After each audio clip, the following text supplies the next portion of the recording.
As a country, we tend to hold this single syllable above all others. 3 letters that spell the victory and define success. Win. But for a night, let us celebrate a different syllable. The 3 letters that contain the code to all achievement. The short motto of every yard ever made. Try. This is an ode to effort. For down the long road and through the hard times, along the tough miles and in the rough patches, effort is the engine. The willful machine, carrying a player through the season and pushing a team to a title. The torque to all progress. The path to every prize lies not in the headline or the spotlight, but in the toil and the labor, in the slog and the sweat. They lost some guts and some heart, and they never quit. What's more American than that? Sure, we play for the spoils, but let us savor the struggle. Yes, we reach for the prize, but let's dig the work.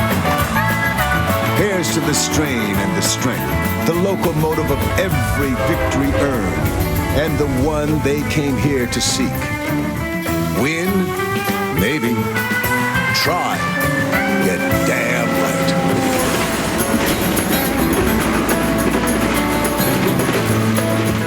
So Clemson is a higher seed wearing the all-orange home uniforms, but Alabama will get the football first to begin this championship game. And with Nick Saban, down to Tom Rinaldi. Chris, thank you very much. Nick, you've coached in this game 4 times. You've never lost. How do you use that experience to help this team win tonight? I don't think this team knows anything more about it. I mean, you know, it's what we talked about before. Everybody's go out there and dominate their box, play with their best effort, be their best football player today. That's what everybody has to do. You got to do it for 60 minutes and have fun doing it. There's no anxiety here. Let's just go play. Good luck tonight, Nick. Let's go across to Heather with Dabo Sweeney. Tom, thank you so much. Coach, we're seconds away from kick. What do you feel is the most critical element early to set the tone in this game? Well, I think, you know, first of all, we got to establish ourselves in the trenches on both sides. I think got to get in a rhythm, kind of get a feel for how they want to play. Probably the same for them. And just kind of, you know, get into the flow of the game. A lot of emotion, channel that emotion the right way, and just be who we are. Coach, 2 of your top defenders came into warm-ups as question marks. You've said that Shaq Lawson will start. What is the status of Mackenzie Alexander? I expect both of them to play and play well. Good news, you're full strength. Coach, thanks. Chris? Heather, thank you. Grew up in Pelham, Alabama, was a special teamer on Alabama's championship team that stunned Miami in the Superdome.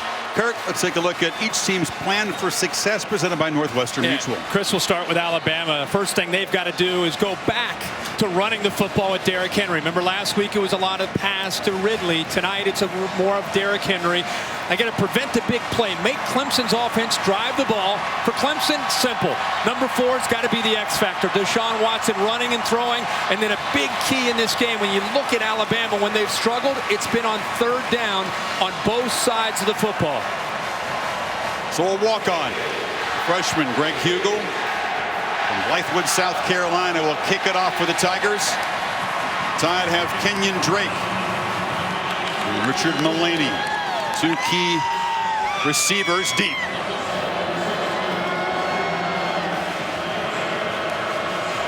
The national title in year 2 of the playoff. Fought for tonight in the desert.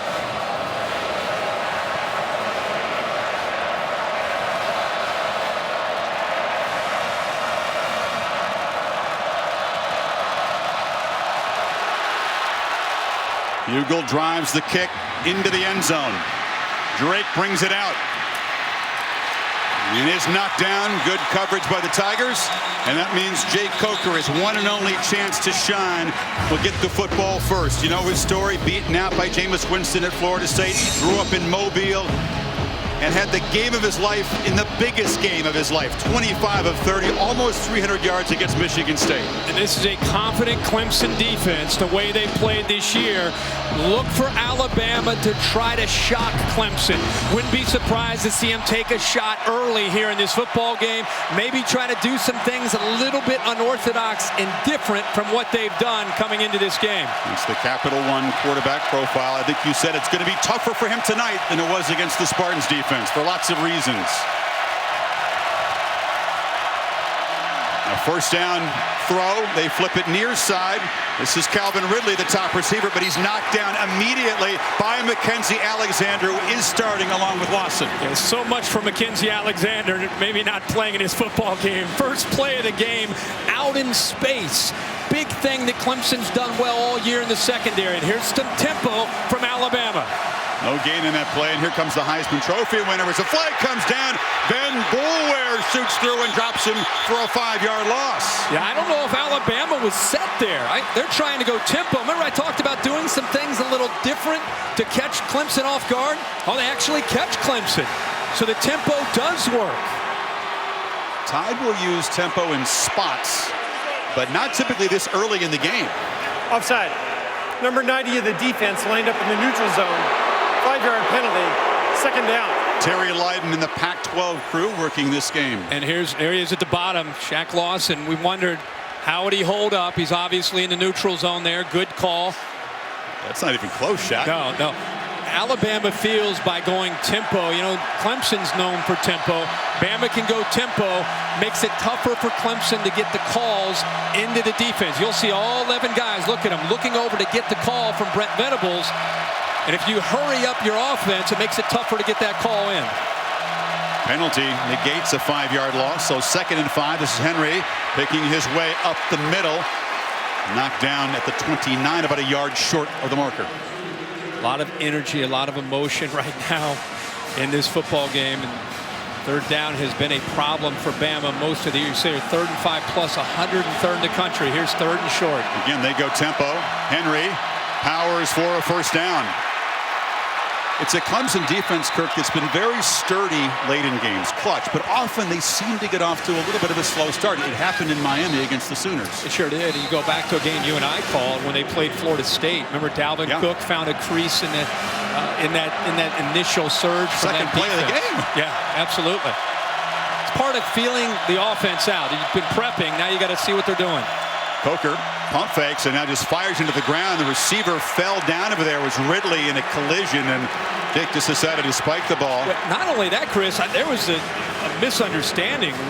Ridley was running a different route, and then he eventually went down, but he's turning to the sideline. I don't know what the misunderstanding was, but the young freshman who had such a big game against Michigan State not running the route that his quarterback was expecting. Lawson out of the game for this snap. You almost expect some jitters, don't you, in a championship game, especially from younger players. Darius Stewart comes in motion. Henry, not much room. Penetration early by DJ Reader, blew it up. Yeah, that's a good job up front. It's a different battle today for this Alabama offensive line. They try to double team, but boy, Clemson holding the spot there by DJ Reader. You see Austin Bryant, who's in there for Shaq Lawson coming in, and this is what Brent Venables wanted. He is as good as you'll see in the country at third down. They're 2nd in the country this year at getting after the quarterback and disguising. Coker needs 9. Tigers rush 4, flipped complete. Ridley's got some work to do. Does make a man miss. Dives right near the marker. It's going to be close at the 44. Boy, great job by Mulaney up at the top of doing a good job on the block. He'll be right up here. You'll see. Watch how he sustains his block, and it allows Ridley to pick up those yards. He does get the first down.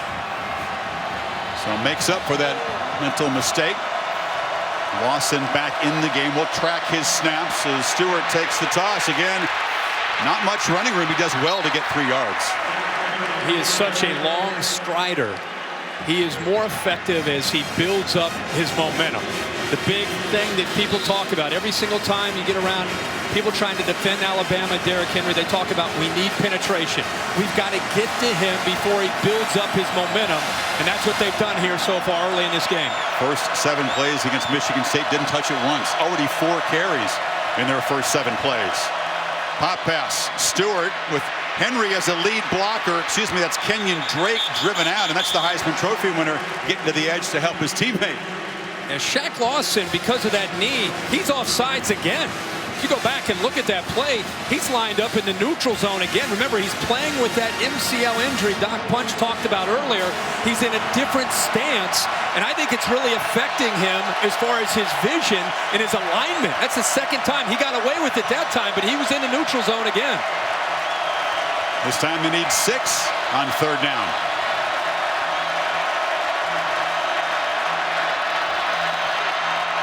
Todd pick up the pressure. Coker finally now flushed, just circling, fires it incomplete.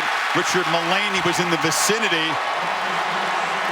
Excellent coverage by the Tigers secondary. 4th down. It's interesting that they dropped their best pass rusher that time in coverage, 90, Shaq Lawson, but he had nowhere to go with the ball. This is a matchup that we wanted to see. Calvin Ridley against Mackenzie Alexander. That time, they were able to affect the rhythm there. The quarterback and his receivers. Great coverage downfield by the Tigers. Tide move at 27 yards, and now the fine punter, J.K. Scott, tries to pin Clemson deep. Artavis Scott backpedals and takes a fair catch at the 9. So the Tigers defense does its job, and now Deshaun Watson, 3rd in the Heisman Trophy voting, takes over for Clemson's first possession. Our Capital One profile quarterback Deshaun Watson, who a year ago was dealing with an ACL injury, played hurt against South Carolina, missed the bowl game. Began his sophomore season playing somewhat cautiously, but got more confident, and then he got faster as the season went on, and he broke the ACC total offense record with 4,731, and he was brilliant first as a runner, later as a thrower against Oklahoma. Tonight, it'll have to be both. It'll have to be his arm and also his legs. His legs will have to be a big factor against his Alabama defensive front. Scott in motion. They give it to him, and the top receiver for Clemson hurdles and gains about 4.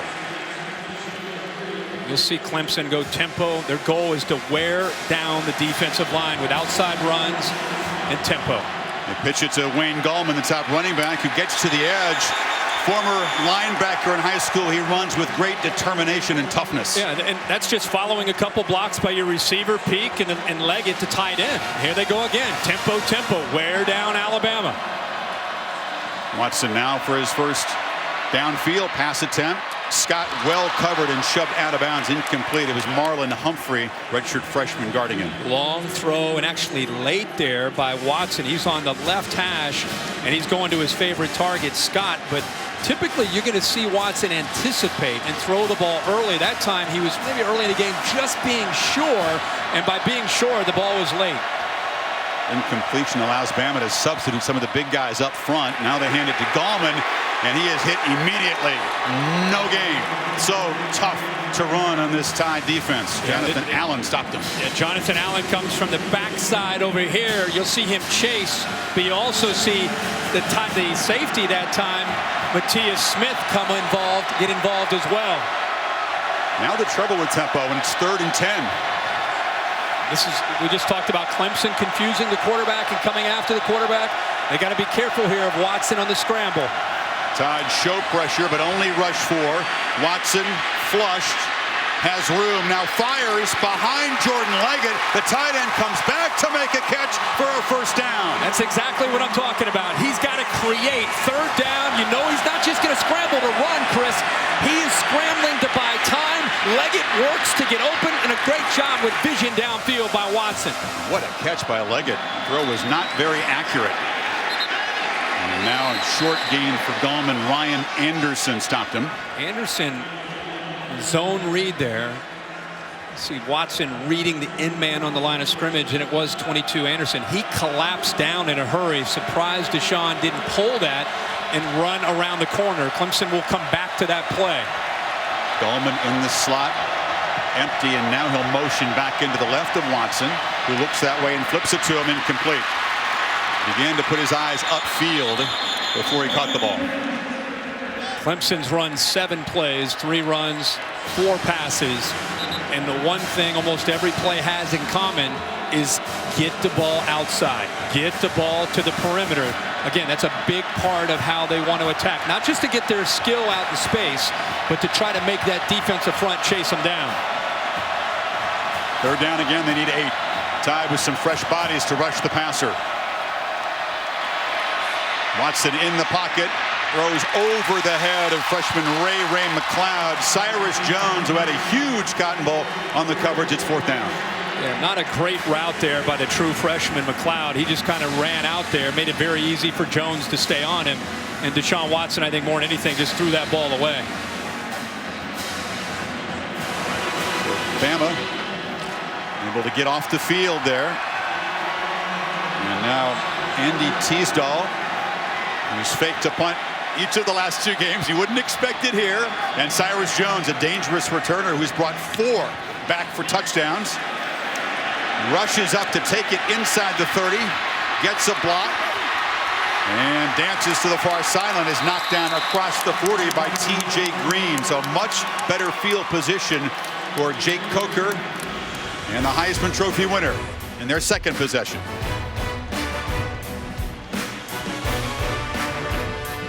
This is a brand new field assembled for this championship game. Rolled in here a week ago. To the Tide. Second possession from the 41.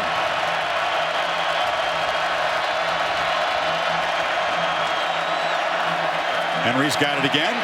And again, not much room, but a busy start for the Heisman winner. Really good eye discipline by this Clemson defense. You know, they are zeroed in on number 2, Derrick Henry. Lane Kiffin trying to use Kenyon Drake that time as a decoy. Anytime you see the running back Drake lined up as a receiver going in motion, it can easily affect your eyes, but that time they were zeroed in on Henry. They feed him again on 2nd and 8, running right, cutting back, and muscling near midfield. It'll be 3rd and short. Henry's rested and refreshed, and I think he's eager to get back to his starring role. Without a doubt. Look down here again. Shaq Lawson, 3rd time he's lined up in the neutral zone. On 3rd and 1, Henry again makes a cut and off and running. The Heisman winner in the open field, headed for the end zone.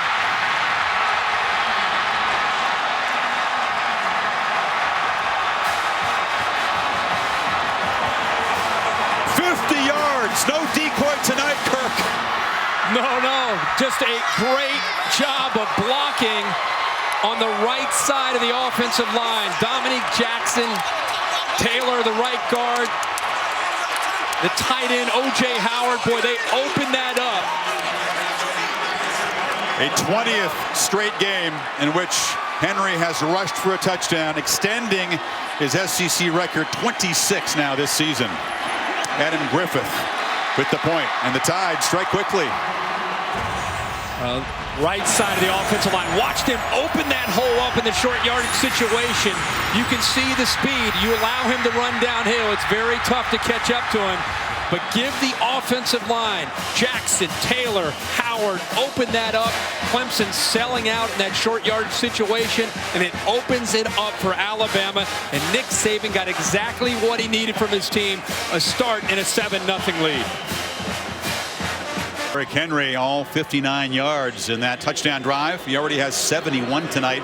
That's just 4 short of what he had all game against Michigan State.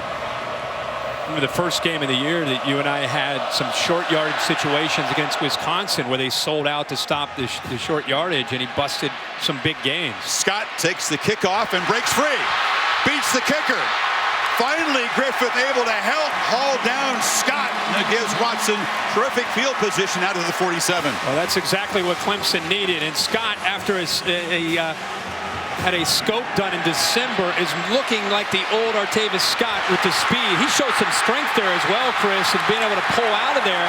The kicker, Griffith, gets in his way. He actually almost missed. Humphrey was there, the corner, to help out as well. But you could see once he broke free how explosive Scott can be. One of the best returns of the year for the Tigers, who have really struggled on special teams throughout the year. So Watson trying to answer Henry's touchdown, delivers shot to the slot receiver Hunter Renfrow, who spins and works his way to Bama territory in a Big Orange Bowl game. Well, great set of hands. The walk-on, who's a high school quarterback, does a really good job. Just a gritty interior receiver. This time a quick little sugar huddle, but they'll break the huddle fast and get ready again to try to keep the pressure on Alabama. Gallman bangs Runs right into that stout front of Alabama's defense. Reuben Foster, the linebacker, combining with Fitzpatrick. Boy, what a job there by DJ Petway, 57. Watch him at the top explode into the center there. Pushed him right back into the play. Guillermo was polling around to help out, and he realizes now that strength you're talking about with that Alabama front. Wow, did he move backwards in a hurry. 3rd and 5 now. Watson in the pocket, flips it into traffic, incomplete. Here comes a flag. It was Foster defending on Jordan Leggett too closely. Well, he got a hand in there. It was a crossing route underneath, and Foster got involved. They love to get the ball there in those situations to Pass Leggett. interference, number 10 of the defense. Ball will be placed at the spot of the foul. Automatic first down. They brought the pressure, but I thought Watson did a nice job to just wait, let the play develop, waits to the last second. Look at right there, just grabbing him with the left arm, hooked him, pulled him in, and a good call by the officials.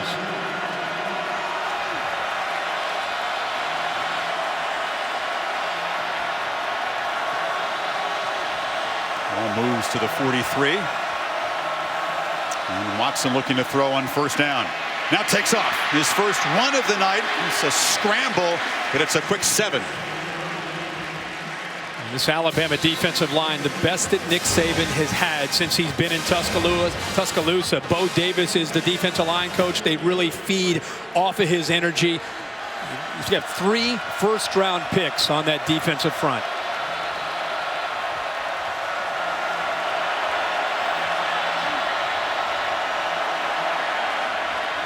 Dahlman, a late handoff from Watson and a short game before Denzel Duvall stopped him. Not just great players, but also the leaders of this team, aren't they? They sure are. Watch the ball collapse down. He takes the running back, but look, there's nothing he could have done, because if he pulled it out, Minkah Fitzpatrick's there to take the quarterback away. So really well-designed defense there by Nick Saban and Kirby Smart, taking in the zone read, both reads away from the quarterback.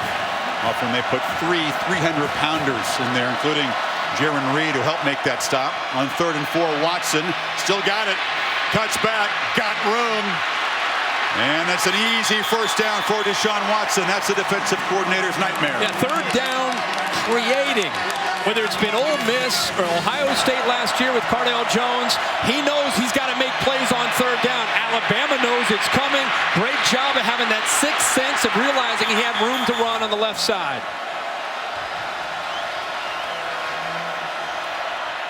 Watson rolling out. Takes a downfield shot. Renfro in the end zone. Touchdown Tigers as they answer the Tide score.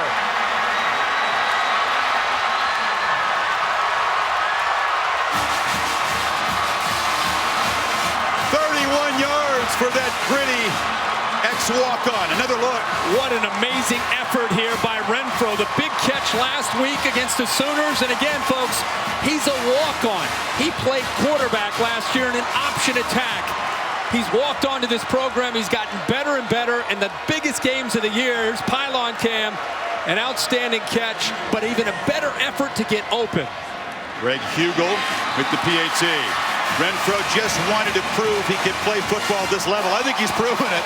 Absolutely, Chris. The wheel route, I was watching him. Watch him work and fight through to get open on the wheel route. Minkah Fitzpatrick's doing a pretty good job there. He doesn't give up. He used his body to get a little bit of separation. And how about the throw by Deshaun Watson? Right on the money to tie this game up. Only the second offensive stars in this game shining early as Deshaun Watson and the Tigers answer Derrick Henry's touchdown. Hunter Renfro, a walk-on here, as you said, a baseball player in high school mostly. That was his first sport. His dad was a coach, Myrtle Beach, South Carolina. And maybe Dabo Swinney sees something of himself. Dabo was a walk-on receiver at Bama. Maybe he'd say Hunter has a little bit more talent. Yeah. But both offensive coordinators here for Dabo, also ex-walk-ons at Clemson. Drake with a crease, makes a cut.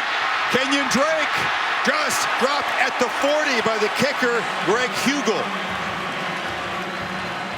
Quick, go back to this touchdown. It's a wheel route here, and you see right here, he's trying to create a cross, and by crossing, they're trying to create the pick to affect Minkah Fitzpatrick, which didn't work. but the route running and not giving up on the route, and then the throw by Deshaun Watson, the Tigers get their touchdown. That's a big touchdown for Dabo Swinney's team to get themselves to believe that they can play with this Alabama team and pull off this upset and win this game. Heck of an answer against a defense that just really hasn't given up much of anything in the first quarter. Coker has to hustle out there as the Tide back to work after Drake's nice return from the 39. Henry again makes a cut, just dragged down as he's beginning to build momentum, Kirk, but it's 7 more yards. He's the AT&T strongest of the strong. That was a good job up front by that offensive line. Opening it up for Derrick Henry. You can see 20 straight games with a touchdown. He's had a storybook year for this Alabama offense. First 2,000-yard rusher in SEC history hit that mark against Michigan State. On 2nd and 3, got it again. That time couldn't get moving downhill and has dropped for a short loss. It'll be 3rd down. DJ Reader that time. This is the key tonight if Clemson's going to slow him down. DJ Reader right here. Watch the hands and the quickness of being able to get off the block and be involved there. Not only getting off the block, but collapsing that play, not giving it much of a chance. And now it's back to that 3rd down for this Alabama offense. You need about 3.5. Coker pressure, flips it far side, and O.J. Howard, the tight end, is wide open and rumbling free down inside the 30. Lane Kiffin with a good call against the pressure, Kirk. A great call on 3rd down. They brought B.J. Goodson on the blitz. You see him right here. Howard's hiding. Nobody picks him up coming out of the backfield, and it opened it up for an easy throw for Coker. The Tide do this after a big pass play. They play with Temple. Coker wanted to get it to the edge, and now dropped for a loss by Shaq Lawson, who looked pretty good that time. He sure did. Nice to see Shaq Lawson be able to have such an impact. 11.5 sacks now on the year. Look at him. I tell you, Jake Coker's a pretty good athlete for his size. He does a good job. We wondered how would he be able to move laterally with that MCL injury. That time he stays in position, and then the speed and quickness still that he has to be able to get to Coker. 2 of the best pass rush teams in the country. A 44th sack for the Tigers, who sacked Baker Mayfield 5 times in the semifinal. Now some confusion. The Tide trying to get lined up, and with the play clock winding down, Alabama's Coker spends a taking their timeout. first time out of the half. 30 seconds in duration.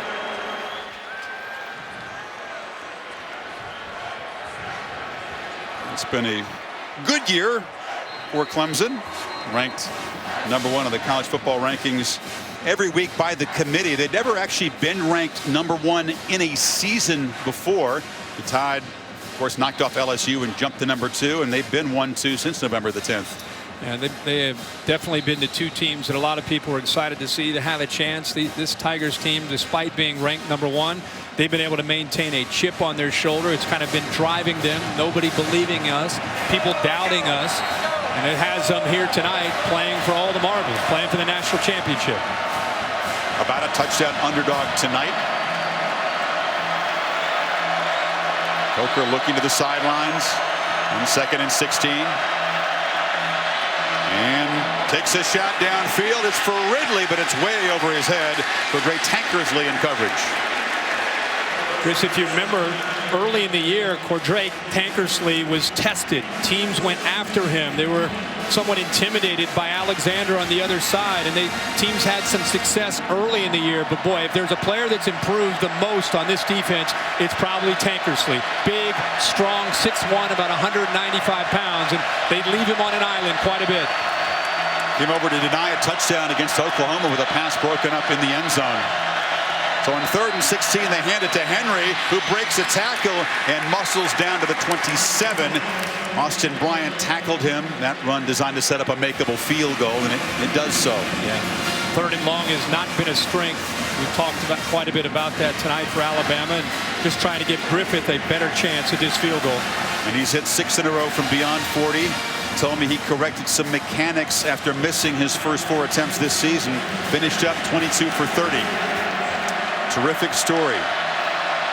Born in Poland, lived in an orphanage, adopted by parents in Georgia. And given a scholarship by Nick Saban, but this one starts right, stays right. Missed it from 44, and the Tide come up empty. As Sweeney's defense with that sack from Shaq Lawson, huge in that series. Chris, you talked about it early in the year. The hold is great. He just, and actually, if you look at the kick, the ball looks like it's hit pretty well, but he just pushes it off to the right there. And Dabo Sweeney says that's a win. That's a win for us. You get Deshaun Watson back out of the field. So you have the answer to get it to 7-7, and then the defense forces a field goal, and they miss it, and they get the football back. So the Tigers taking over on their 27, and Watson goes straight back on first down. Now escapes again. Deshaun Watson just glides for 12 yards. This is what Saban feared. Well, when you play a man-to-man, you've got an athletic quarterback who can run. You better spy him. You better have eyes on number 4. Everybody knew coming in, his ability to create was the biggest thing Alabama had to take away. Now it's Gallman with a big convoy of bodies in front of him, spinning and fighting for a nice first down gain. Duvall tackled him. Important to look at Clemson not doing a lot of substituting. And when Clemson's not substituting and they're in hurry up, the rule is that Alabama can't substitute. So that allows you to stay really fast. That time they bring a player in late. Now Alabama can bring a player in late. Peak at the bottom checked into the game, and now you see Reed checking into the game too. Saban and Kirby Smart intend to take full advantage of that, don't they? Every time Clemson does change a receiver. Play clock at 5. They fake it to Gallman. Watson pump fakes. Now sprints out, fires downfield into traffic. Catch made. Ruled a catch at the 30 by Sharon Peak, the senior. Chris, I can't tell you how impressive that is, not only by Watson, but by Peak to give this play a chance. The quick slant's taken away. He realizes his quarterback's going to buy some time. He works to get open, and a perfect throw. And the strength to keep that foot in bounds when he was hit. And now, strike over the middle. It's Leggett, the tight end, and Watson, the Tigers are rolling. They split to 2 safeties who are high. 2 safeties that are back deep. The way you try to attack them is right over the linebackers into the middle of the defense. Another great throw by Deshaun Watson, who's in rhythm and has Alabama right now on their heels. Final minute of a frantic first quarter. Watson, this is a design run into traffic and not much there. Gets about a yard. Ragland and Foster. So now, can they be efficient in the red zone? They beat Oklahoma by 20 despite only getting 13 points, Kirk, in their 4 red zone trips combined.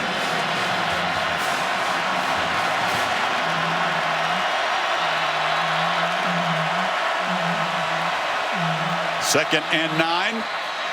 Overthrown over the head of Renfro, and now it's 3rd down. Well, in this area this year, Renfro has been a great target in the slot, but the big tight end Jordan Leggett, who had a great catch there a play or 2 earlier, those are typically the players he looks for. And don't forget again, the quarterback scramble has been effective on 3rd down. Figures to be final play of the quarter. You need to get to the 2. From the pocket. A strike and a touchdown again. It's Renfro.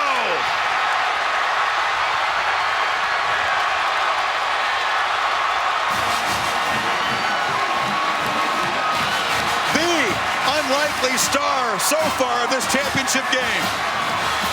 Wait till we show you this route by the freshman.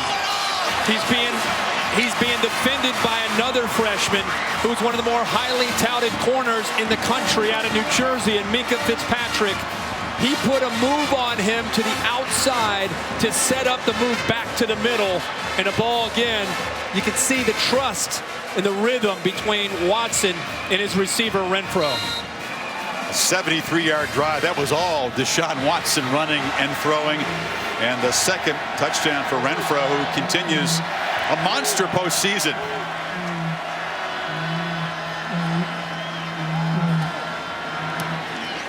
Bugle Gets it through. PATs have not been automatic for him this year, but so far so good. See that move, that stem to the outside. Minkah Fitzpatrick bites it, and it opens up that throw. Look at the anticipation. Look how far he works to get that receiver away from the defender. And Renfro, again, doesn't give up on the route, and it's a touchdown. Terrific first quarter in Glendale. Tigers up 14-7. You're watching the College Football Playoff presented by AT&T. Defense, Kirk, that allowed total of 19 points in the first quarter all season. Just one of those was a touchdown by Tennessee, giving up 2 touchdowns. Watson to Renfro in the first quarter. They've not seen this kind of quarterback all year.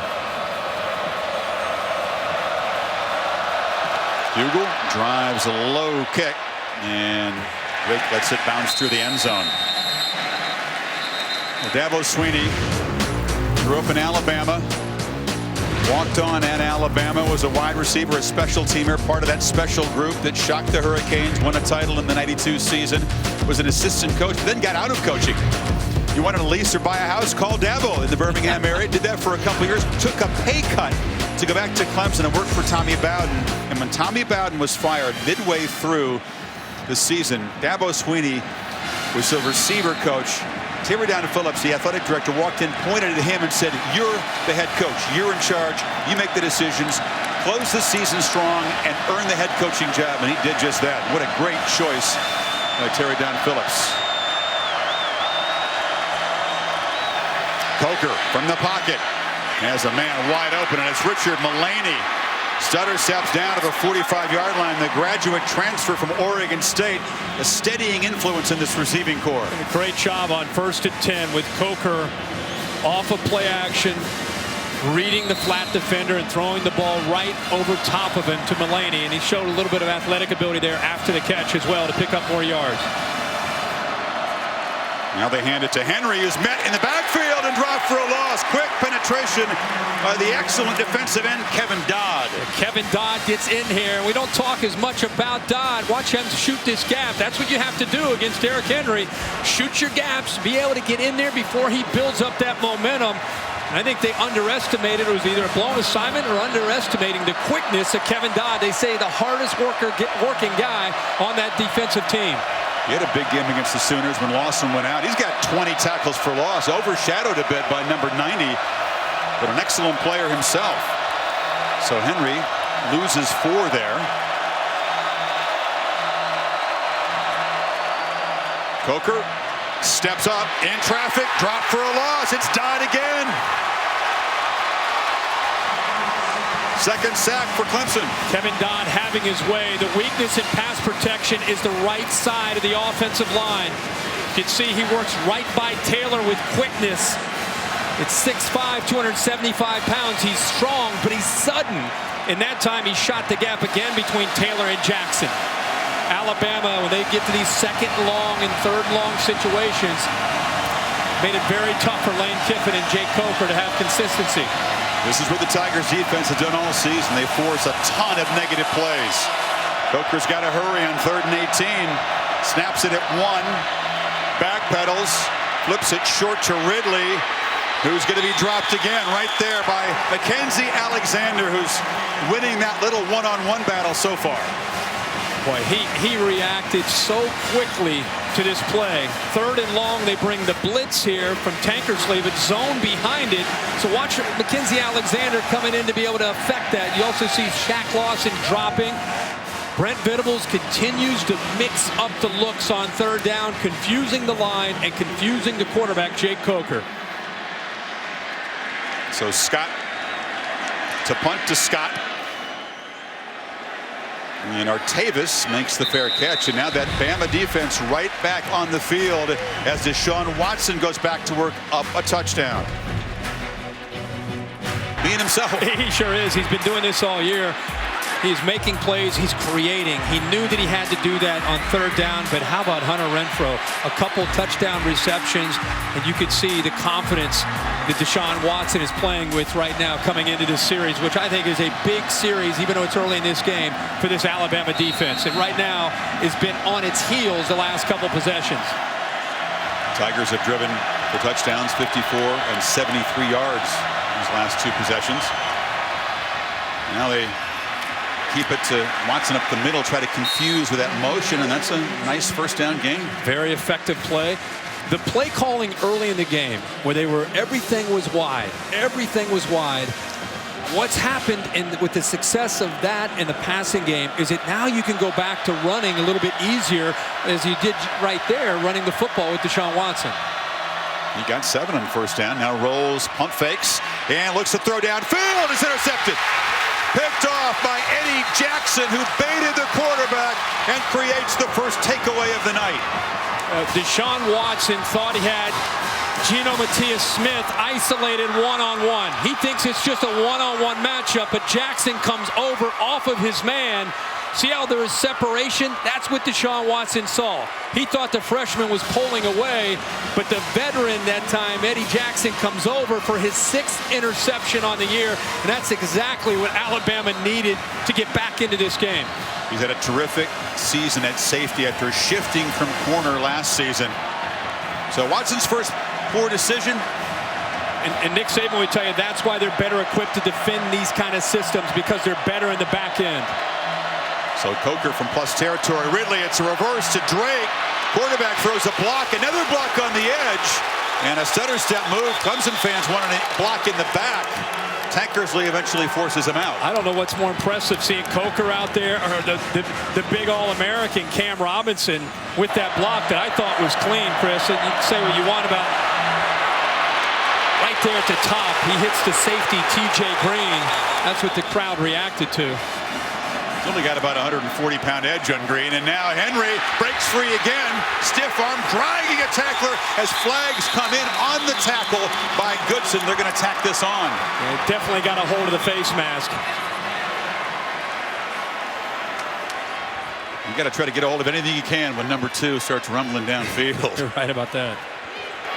Personal foul, face mask, number 44, the defense. Half the distance to the goal. First down, Alabama. Boy, Kirk, you talk about a quick momentum shift as we check the penalty again. Absolutely. Just great execution by that offensive line to open it up. And, boy, Goodson definitely gets a hold of that face mask.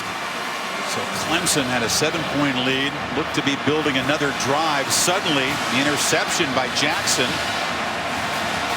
And that run and a penalty, and they're at the 12.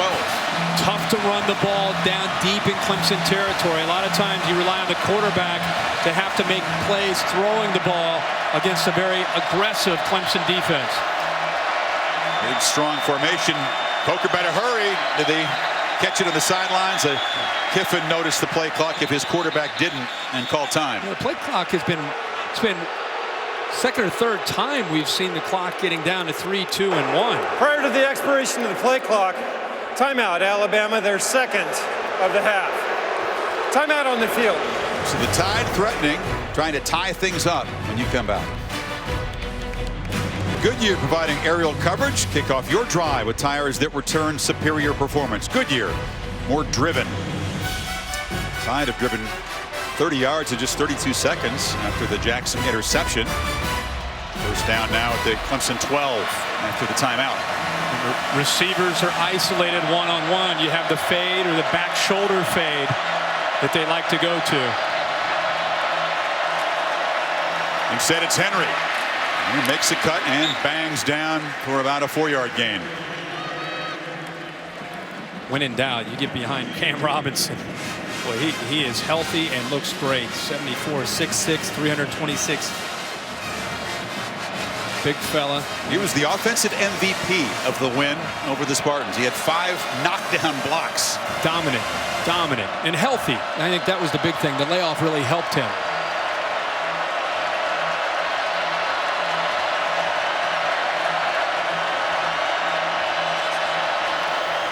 Play action.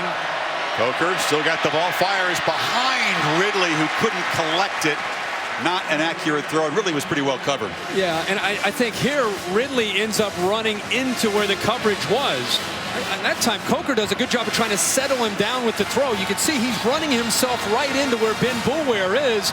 Coker's trying to settle him down, and that's, again, man-to-man, you want to sprint all the way across. Zone, you want to settle down into the soft spot, which is where Coker threw that football. That's a mistake there by the freshman receiver.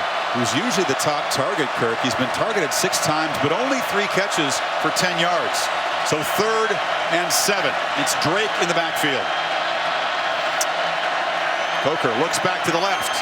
This is Ridley, who works free and weaves his way for a 1st and goal.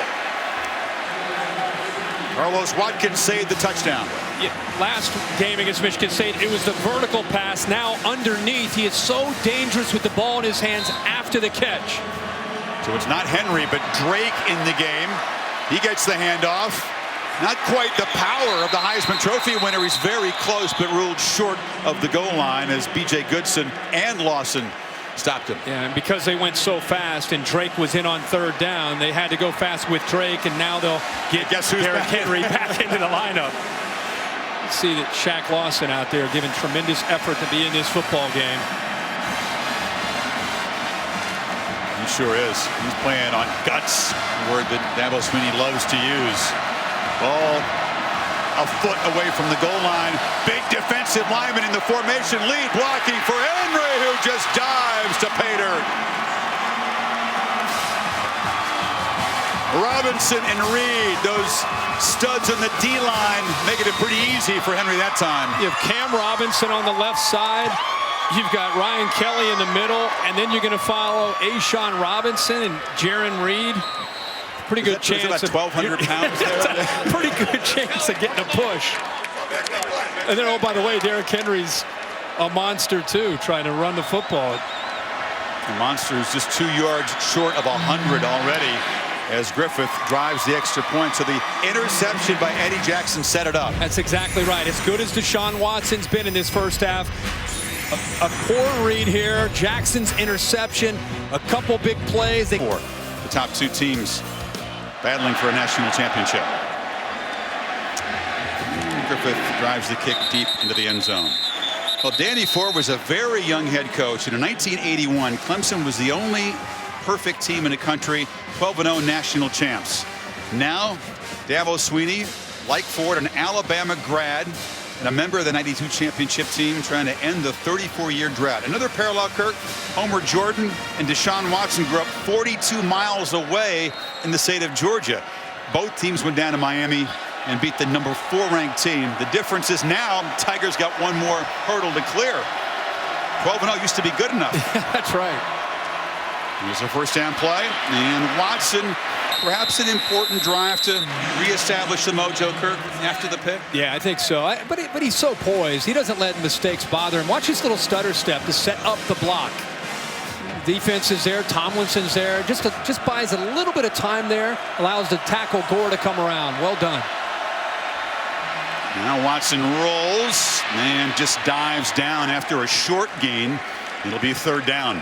Alabama has worked so hard in their 11 days to get ready for this game to try to contain Deshaun Watson. It's not about Tim Williams and Ryan Anderson and these guys pinning their ears back and getting after him the way they would a normal quarterback like a Connor Cook. This is about trying to box him in and try to make him make plays from the pocket. Watson's converted 3 of 4 on 3rd down so far. Zach Brooks is the back blocking the blitz, and another catch by Renfro, a diving grab. He's short of the marker, though. Yeah, it's a great job with the catch. Alabama brought pressure. Again, they had Minkah Fitzpatrick on him man for man. Renfro does all he can to hold on to the football, but because the ball was thrown away from him so far, he couldn't keep his feet and run after the catch. So a good stop here by Bama. Cyrus Jones, who picked off Connor Cook just before halftime, and in the second half had his 4th punt return for a touchdown of the season to really put away the Spartans. He's deep. This is Andy Teasdall. The Tide are standing up, very wary of a potential fake. They don't really rush. Teasdall hesitates and then boots it away. And Jones lets it bounce, and it's going to take a nice roll for the Tigers down inside the 10. Midway second, tie game. Coker and Henry and company go back to work. It's Saban gunning for his 5th title, his 4th at Alabama tonight. College football playoff national championship presented by AT&T. Of course, creates an extra hurdle for Saban. Never had to play 15 games to try to win a title. Actually creating a debate which many thought they'd never even entertain. Could Saban perhaps be more accomplished than Bryant before he's done? Henry on first down pulls a few tacklers for 3 yards. I think part of the reason Alabama has gone, because you and I've called a bunch of their games, to even more tempo tonight, is because watch Clemson's defense. All 11 guys, we got a player down. Looks like Alexander.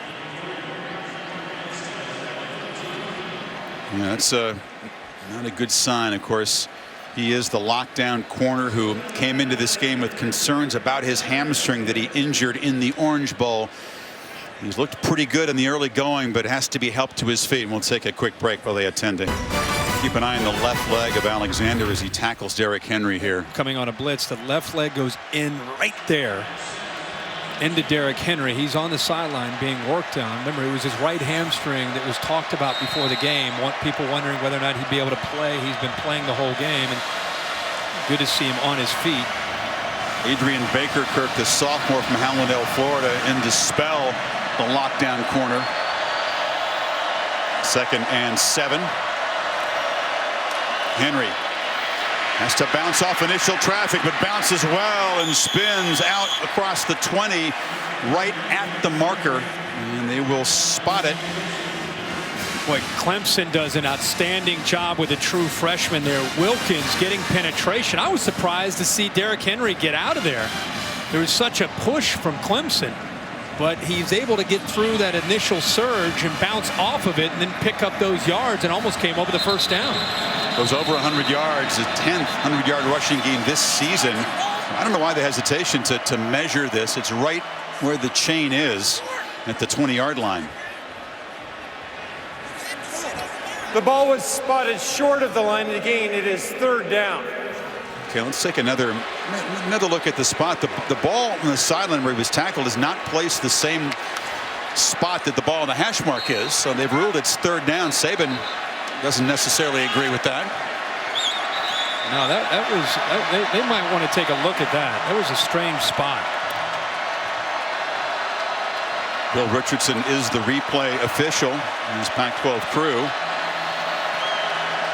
But they seem satisfied with the spot, and it will be 3rd down. Please correct the clock to read 7:02. 7:02 on the game clock. I'm going to add 9 seconds back to the game clock. It seems likely that they're not under center, so it's going to be Henry here, wouldn't you say? Oh, yeah. Yeah, predictable, but very, very difficult to defend as he hammers for a first down. To Heather Cox.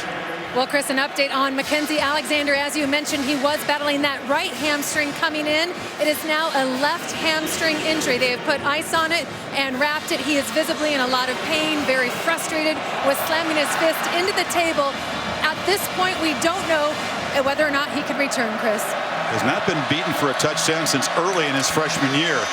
Henry spins, picks up about 5 on first down. He is one of those guys who just takes away the opponent's best receiver.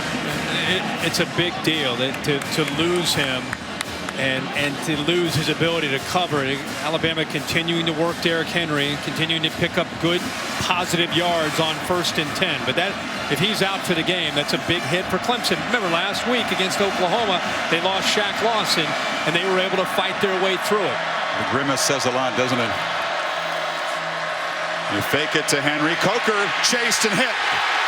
Dropped by Shaq Lawson, the other defensive star who's trying to play through pain tonight. He's had a big first half. The thing that hurts Jake Coker is if he doesn't get the ball out fast, he has a tendency to hold the ball and wait and wait and wait. And that's a coverage sack. Shaq Lawson gets home, but it's great coverage downfield. And Jake Coker, that was a problem he had early in the year. He's got to either take off, find his check down, or get rid of the football. He can't take sacks. Tigers rush 5 on 3rd and 10, and Coker is flushed again. He's a deceptive runner, breaks a tackle, shows the toughness, but is stopped 2 yards short of the first down by Goodson. A good job by the Clemson defense on second down to have great coverage downfield.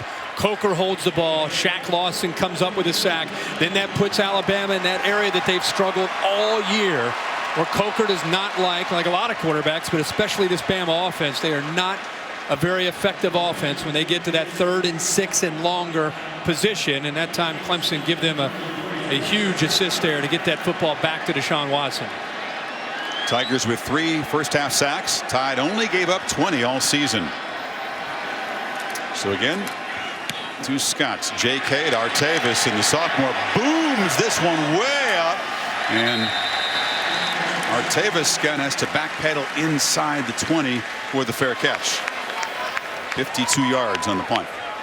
Taco Bell student section combining with the college football playoff to provide 1,000 student tickets free of charge so that students could come down to Glendale and cheer on their teams. 2 long road trips for these teams from the Deep South.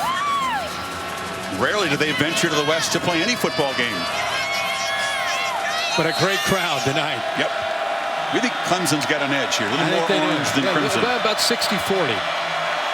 So Watson hands off to Gallman, who bursts through the middle, or excuse me, Zach Brooks, who's spelling Gallman. They haven't had too much success with running besides the quarterback tonight. Boy, Zach Brooks is a physical runner. You could see it there on that run. 6'1", 200 pounds. Gets some good yards there, positive yards there on 1st and 10. Now they go empty. They rush for it. Keep Watson in the pocket. He escapes. Deshaun Watson shows some of that wizardry. He's going to be hit hard by Foster at the 30, but he gets a first down. You think Nick Saban and Kirby Smart practiced this? They rushed with 4. They've got him right there. They've got him right where they want him, but he's able to wiggle away, shows you some strength, and then he gets into the open field and picks up the first down. It's just hard to emulate that in practice, trying to get ready for Deshaun Watson. He spun away from an athletic pass rusher in Ryan Anderson. Watson batted down at the line. That was DJ Petway. Petway, they try to cut him. Not very effective, but look at the push. They've got him contained. They've got him in the pocket. Anderson has him.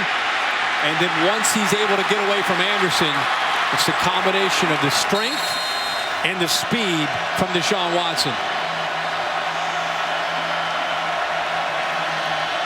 Empty backfield. Brooks in the slot. It's a high throw collected by Artavis Scott, who weaves his way for a first down across the 41. Bama's answer right now is they're bringing pressure. They've not shown a lot of that this year, but they're trying to do anything they can to get after Deshaun Watson. But the good thing is it's a quick throw for Clemson, and once they are able to contain and deal with the pressure, there's room to run. Watson again steps up, tries to escape. Still looking, just dumps it short. Brooks in the flat, makes the catch, makes a first down, and a flag comes in very late.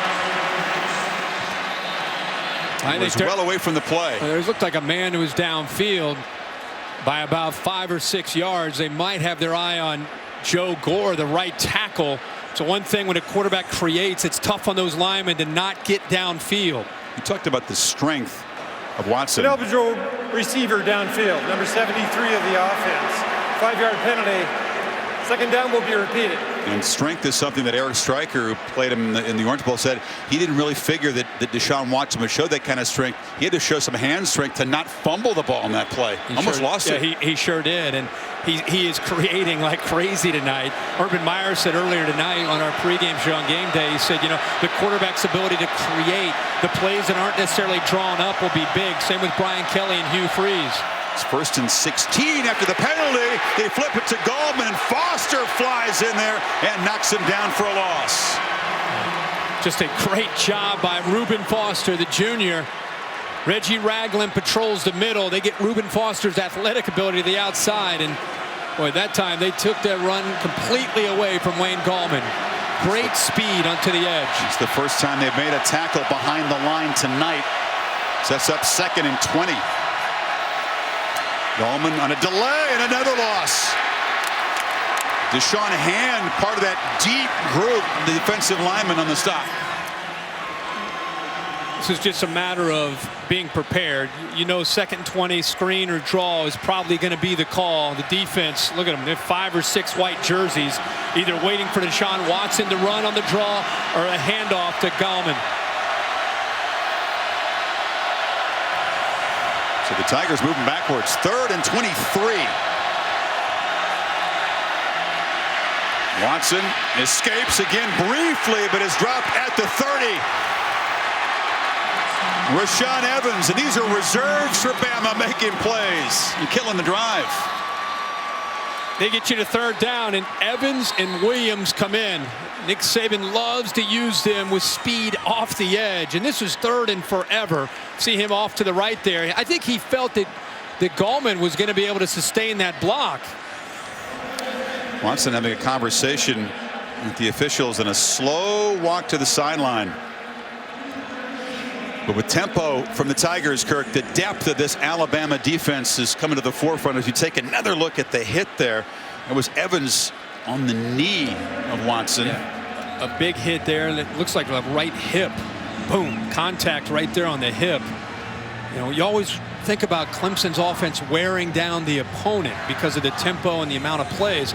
I don't know if there's anybody on this field that's had to do more for his team than Deshaun Watson. The play calls where he's been running the football, the amount of times that he's scrambled, created to buy time and throw the football, he's worked as hard as anybody. He's going to have to show a lot of durability tonight, the last 4 quarters at this pace. He's run it 9 times for 45 yards, 9 for 15, 122 yards passing, and the 2 touchdowns to Renfro, and the interception that set up Alabama's tying touchdown. Teasdale just 1 step and a low boot along the sidelines as they try to keep it away from Cyrus Jones, and he does roll out of bounds. Well, Saturday night, January 23rd, the premiere of NBA Saturday Primetime on ABC, presented by La Quinta. LeBron, it's your guy, and the Eastern Conference leading Cavs take on the Bulls. NBA Countdown at 8 o'clock, Cavs Bulls at 8:30 on ABC. Also streaming live on the Watch ESPN app. Watson seems to be okay. Tough guy. For sure. Provides such leadership for this team. Only a true sophomore. So now Alabama with 1:45, but they had to burn those timeouts, so they don't have any to work with here. If Coker tries to get the lead, he's hesitating, dropped in the pocket. All the protection is breaking down big time now. And again, the coverage took away his primary. Lane Kiffin rolling the dice without the timeouts. Remember, Jake Coker's not had a great first half. He's been doing a lot of this, hesitant, holding the ball, confused, surprised that they were willing to maybe take a chance deep in their own territory this late in the first half without any timeouts. At this point, they've got to just work the clock and get out of here. Got a big problem blocking Kevin Dodd right now, don't they? Sure do. I wondered if maybe Sweeney might use one of his 3 timeouts to perhaps try to get the ball back. Not so far. As the Tide being very patient now after that first down loss. This is Henry for a short gain. And next, Gabo Sweeney calls his first timeout. So he's thinking at least force Alabama to punt. The Buick halftime report. Reese Davis, Desmond Howard, Urban Meyer coming up. Interested to get their thoughts as we reach the final minute of a first half that got off to a very frantic start. It was Derrick Henry with the bolt for the touchdown. Deshaun Watson responding with a couple of touchdown drives, but then he threw the interception, and it was Henry's 2nd touchdown to bring us where we are, 14 apiece. About as good of a first half as you and I could hope for as just fans of this game and hoping to see a competitive game. It's a game of momentum. It always is in college football. You're going to go back and forth. You got to give Deshaun Watson and Hunter Renfro a lot of credit for making some plays, but also Alabama for hanging tough. Their defense comes up with the interception from Eddie Jackson. Then they're able to pound the football and get it in for a touchdown to tie it up. But this is exactly what we'd hope for, is a great football game. And we'll see how this continues to go into the second half. You'd figure that Kiffin and the offensive brain trust, Kirk, will have a lot to talk about at halftime about this pass protection problem. 4 sacks in the first half given up. Coker drops back, delivers a throw. Ridley juggles it, retreats, gets a block on the edge and runs a long way to come up short of a first down. Here's the problem on 3rd and 18. A young freshman trying to make plays like that. Ben Boulware now is down. He goes out of bounds. He stops the clock. Clemson saves another timeout. Boulware is down at the 7-yard line. He was one of the guys trying to chase down the speedy Ridley. But again, we've seen perhaps some big game freshman mistakes a little bit from Ridley. There's Mackenzie Alexander being walked off. Hate that for him, playing in a national championship. Ben Boulware was just chasing Ridley on that play and dove to make a play, and then O.J. Howard, who was trying to block him, just landed on top of him. But I'll go back to my point about Ridley, a freshman mistake, trying to make something happen on 3rd and forever, goes out of bounds. Yeah. Clemson saves now 2 timeouts for Deshaun Watson as they try to work to get into field goal range before the half. Artavis Scott standing at his 40 to receive J.K. Scott's punt.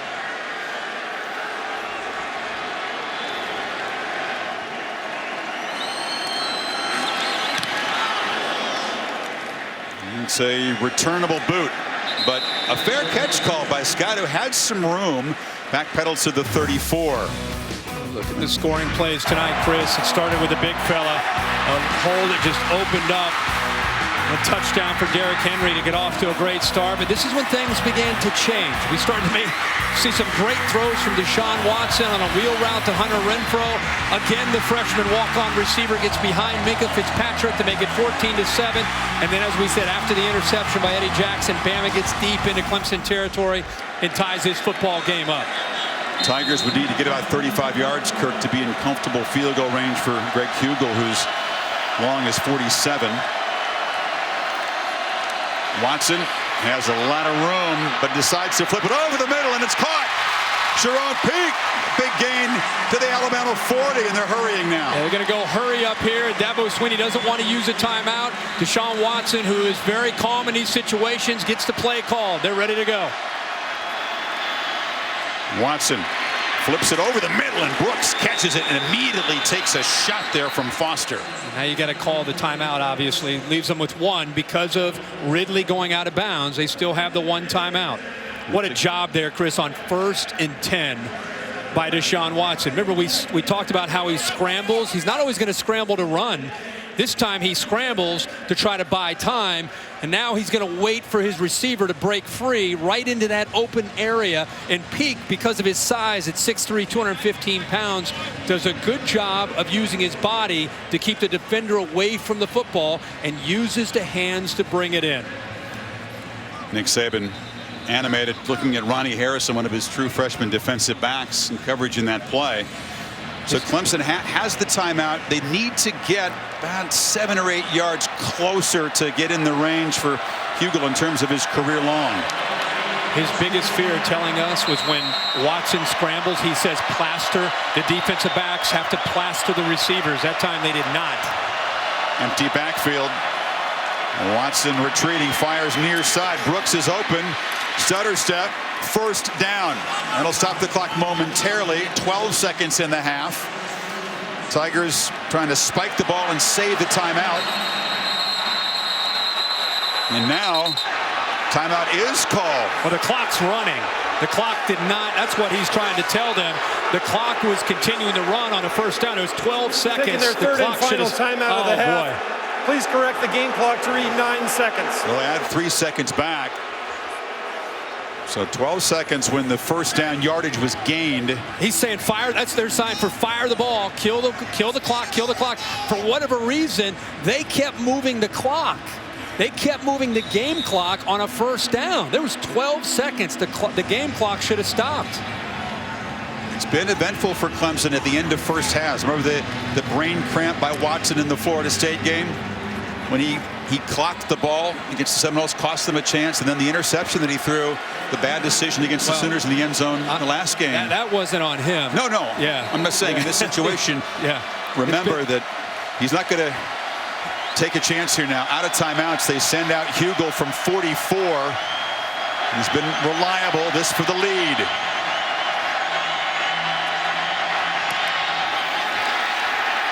An ugly line drive kick. That is no good. So each team has missed a field goal of makeable distance. And it's going to be 14 apiece at the break. Interesting finish. Look at Cyrus Jones, and looked like DJ Petway may have got a hand on that football. Tough to tell from that angle, but the kick did not look very pretty after it got past the line. Let's see if we can see if it was blocked by Petway. Yeah, it looked like he may have got a hand on the football. Looked like the spin changed a little bit. You're right. Yeah, DJ Petway, 57, the senior.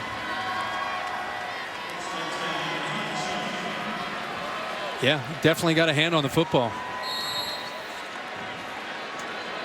And he's letting you know about it.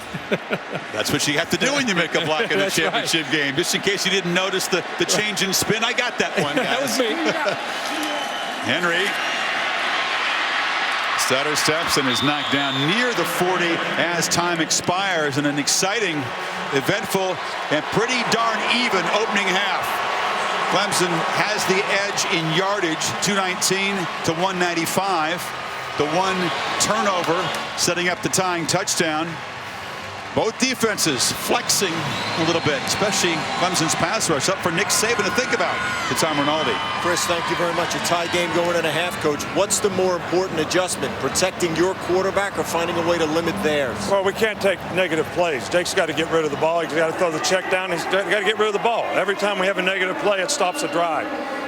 We got to do a better job on their quarterback because he's really hurt us with the scramble plays, extending plays, and running the football. So that's probably the difference in the game right now. I mean, those two things right there. Appreciate it, Nick. Let's go to Heather. Tom, thanks so much, Coach. You're 30 minutes away from potentially walking out of here with a national championship trophy. What more does this team need to do to make that happen? Well, they're playing their tails off right now, both teams. I mean, it's the way it ought to be. You know, we made the one mistake, kind of made the wrong throw right there, and they capitalized on that. Really frustrated with how the clock was handled right there. That's very disappointing. Cost me a timeout. But, hey, it's a tie ball game. You know, we'll get in here and see if we can come out and play a little better second half, find a way to win it. Dabo, thanks so much for your time. Chris, back up to you. Tigers will get the ball to begin the second half. They've scored on their opening possession of the second half the last 3 games. End of the half in Glendale. Stay tuned after these messages for the Buick halftime report. Henry makes a cut, off and running. The Heisman winner headed for the end zone. Touchdown Tigers as they answered a strike and a touchdown again. Henry dives to Pater.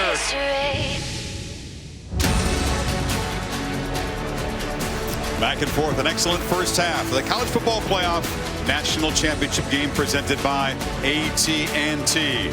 Each team with 2 touchdowns and a missed field goal. Dabo Swinney-Kirk was hot at the end of the half, and we'll show you why. Zach Brooks made a catch which gained a first down.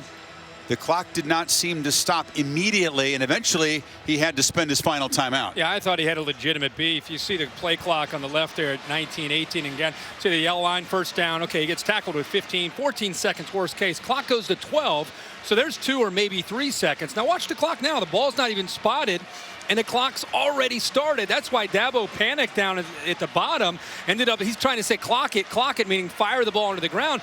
He sees the game clock's moving. He runs to the ref to call the timeout, and now he's frustrated. He ended up missing a chance at a shorter field goal, maybe a shot in the end zone, and they end up a longer kick. DJ Petway ends up blocking it. So I understand his frustration there walking off his sideline.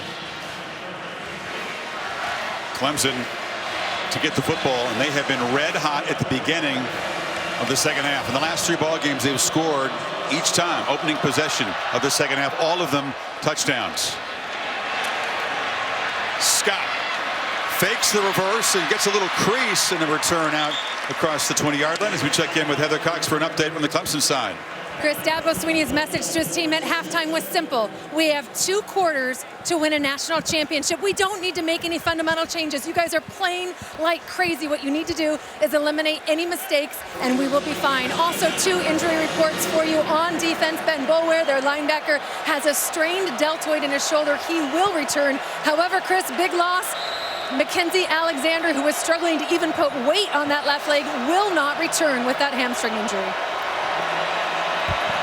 Davis Scott, after the return, appeared to limp off as Gallman tries the right side and is driven back for a 3-yard loss by Humphrey. And there is Scott, who's their top pass receiver after the kickoff return, Kirk. Yeah, and he had some injuries late at the end of the season, had some work done, had a scope done to his knee after the season ended against North Carolina before the Oklahoma game, and has looked terrific since that procedure. Watson straight back, flips it across the middle. Renfro with the catch. It's a pretty deep core, but remember that Mike Williams, their top guy, fractured his neck colliding with a goalpost in the opening game, and then Deion Kane was suspended, sent home before the Orange Bowl. So they're down 2 key guys from the start of the year. Yeah, so you turn to Ray McLeod now, who's in a true freshman at 5'10", 180 pounds out of Tampa, Florida. Watson on 3rd and 3. Pitches it near side into traffic. Some miscommunication, almost picked off. Humphrey was in coverage. There were 2 Tiger receivers, but not on the same page. No, you're right. It was a miscommunication. You had a soft coverage against the inside receiver. That's who I think he wanted to throw the ball two-legged. The ball goes high. Leak's trying to actually block. Sharon Peak's actually trying to block, and that's why he's saying, I thought you were going to cut out. A miscommunication here to start this second half on 3rd down cost him potentially picking up the first down and keeping a drive alive. Yeah, 3 and out. And the dangerous Cyrus Jones standing at his 25. It's used to a low snap, low boot, and doesn't get a great roll. In fact, it just stops right there at the 36-yard line as we check in with Tom Rinaldi on the Alabama side. Chris, talked to Lane Kiffin coming out of the locker room at halftime. I asked him what he told Jay Coker. He said it was simple. Step up in the pocket and stand tall. Stop running around the rush. That's what's creating sacks, and that's what's limiting the opportunities. He said he told his quarterback, if we don't commit turnovers, we're going to win this game. Nick Saban, at the foot of the tunnel before the team took the field, can't really use all the words that he used, a few expletives there, but basically said, light a fire under yourselves. This is fun. This is what we worked for. This is why we're here. Go out and take it. 3rd quarters have been terrific for Alabama this season. They have dominated opponents in the 3rd quarter. 2-back look now. Henry and Drake. They hand it to the Heisman winner, and he plows forward for about 4. We talked to the entire first half about Jay Coker and some of the issues that he's had. Give Clemson credit, though. Here's an example how they dropped both their defensive ends. They blitzed the linebackers. You can see the coverage downfield. That's what Lane Kiffin's talking about. All that running around. He wants them to step up in the pocket. Here's another example where they confuse him. And they have done a good job of making him hold on to the football. They flip it to Drake in the flat. Stiff arm, nice move around the edge by Drake, and he shows the quicks to get a first down. And remember, Mackenzie Alexander is not out there to the field corner. They have Adrian Baker in there, a sophomore who's not played nearly as much football. So you take one of your best cover men out of the game with the injury, and you put in Adrian Baker, and that was exactly where they picked up that first down. 2-by-2 look. They fake it to Henry. Coker loops it downfield. Howard is wide open, and the tight end will waltz to the end zone. 53 yards against a confused secondary. And the confusion's right here. You have 2 receivers into the boundary, only 1 defensive back. But this safety right here, T.J. Green not reacting, and you can see the receiver, the big tight end, actually slips downfield. A blown coverage by the Clemson Tigers, and T.J. Green, who I don't think recognized the tight end along with the receiver into the boundary. You know why O.J. Howard is getting hugged by teammates, Kirk? His first touchdown reception of the season. He's a talented guy, a top prospect. Sometimes a little bit forgotten in the game plan, but boy, when he's called on, he can make a big play. Hasn't caught a touchdown since 2013, and it's the go-ahead score in a championship game. Boy, he's had a quiet year with so much potential, and as you said, what better game than the championship to be able to have your first touchdown of the year. Griffith knocks it through. He told me last week, sometimes I have to wait and be patient, but when I get a chance, I got to make sure I take it. He sure took it here. Clemson busts a coverage. Give Jake Coker a lot of credit for being able to recognize that. And And here's a look at the play from the AT&T pylon cam as O.J. Howard takes it into the end zone, stays in bounds, and the Tide are up now by a touchdown in this second half. And Watson has to answer again. Another look at a tackle on Henry by Mackenzie Alexander that led to the injury that has knocked him out of the game, as Heather reported moments ago, helped back onto the field to try to be moral support for a secondary that just gave up a big touchdown play. Kickoff. And Scott, after hesitating, takes a knee. Should mention that was the side where Cordray Tankersley, the corner, lines up. It was not towards Adrian Baker, but we talked about TJ Green maybe being confused there. And Lane Kiffin, I think, knew it as soon as the ball was snapped. He knew he had exactly what he wanted. We'll see how Clemson responds to this. Kiffin has a habit of raising his arms, signaling a touchdown well before the ball is even thrown sometimes if he knows it's going to be a score. You're right. On that play, his hands went up in the air, and he was way down by where Howard caught the ball. And most kind of telling Coker, throw it over here. So the Tigers, who went 3 and out in their first possession of the half, go back to work, and the handoff to Scott, who seems to be okay. The receiver coming to take the handoff. That's good news for Clemson. They need some. Yeah, and that's a great pickup because they're getting wide again. And now remember we talked at the beginning of the game, you got to run wide on Alabama with your speed. You got to try to wear down the Alabama front with tempo and with wide runs.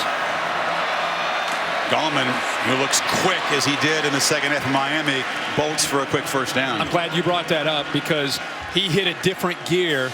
We talked to him about that the other day. He feels, all the talk about Henry getting stronger for the Bama offense, he feels he gets just as strong in the second half. That time, penetration, he has to spin away just to fight back to the line of scrimmage. Ragland blew it up.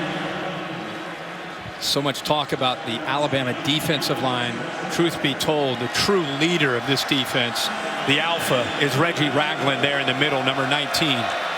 Top tackler coming in by 33 tackles over the next guy in that Bama defense. They've always had great linebacker play over the years when they've won championships. Remember Roe McLean in 09, Dante Hightower in 11, C.J. Mosley in 12, and now in 15, Reggie Ragland. Made a smart choice to come back for his senior year, didn't he? Unanimous All-American. Now they flip it short to Brooks, who has a block and a crease. Zach Brooks still rumbling to the Alabama 40. They get Joe Gore, the right tackle, out in front to lead him. Watch him right here, lead to the outside. The big fella trying to, if anything, try to pick up a block, which he does on Minkah Fitzpatrick. He got 22 yards. Watson now, the keeper, as the Tigers employ their trademark tempo again. They are. It's like now they're not substituting. Peak, the receiver on the right, moving now over to the left. Still going tempo, not allowing Bama to substitute. From the pocket, a downfield shot. Renfro in a battle and a flag. Interfered with by Minkah Fitzpatrick. Again, it was freshman on freshman. The only difference is it's a freshman who's a 5-star can't-miss prospect and a walk-on who played option quarterback last year. Good point. Pass interference, number 29 of the defense. 15-yard penalty, automatic first down. Now the walk-on got the better of the 5-star guy there. And he has all night. I mean, that's been a matchup that we've seen Deshaun Watson be able to exploit.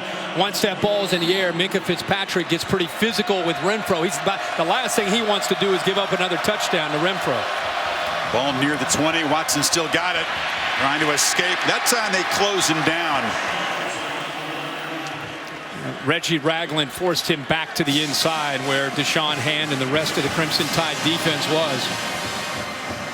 That's what you need to do against Watson, is just do the best job that you can in corralling him, not allowing him to create on those pass plays. 11 rushes so far for the quarterback, 50 yards net.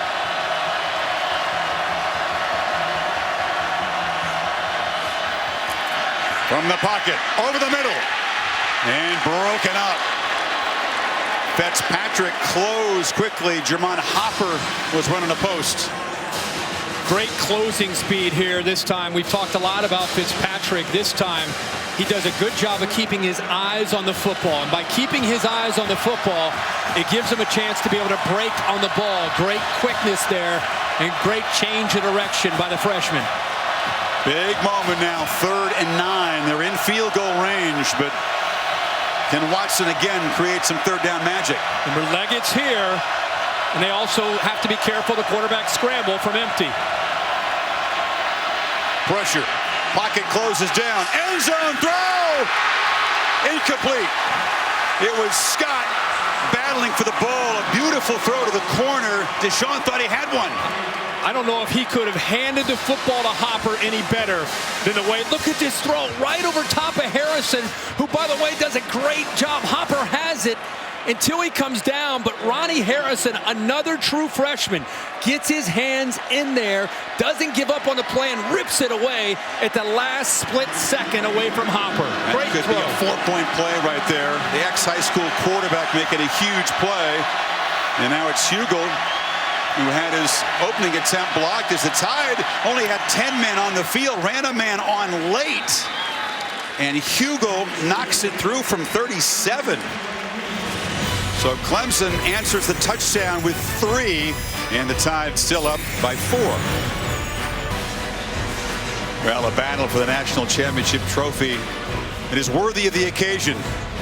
Clemson moving 55 yards in a very quick 9 plays to create the 37-yard field goal to cut into Bama's lead. It's a terrific play by the true freshman Ronnie Harrison to deny the touchdown catch. Just absolutely tremendous effort there by the freshman.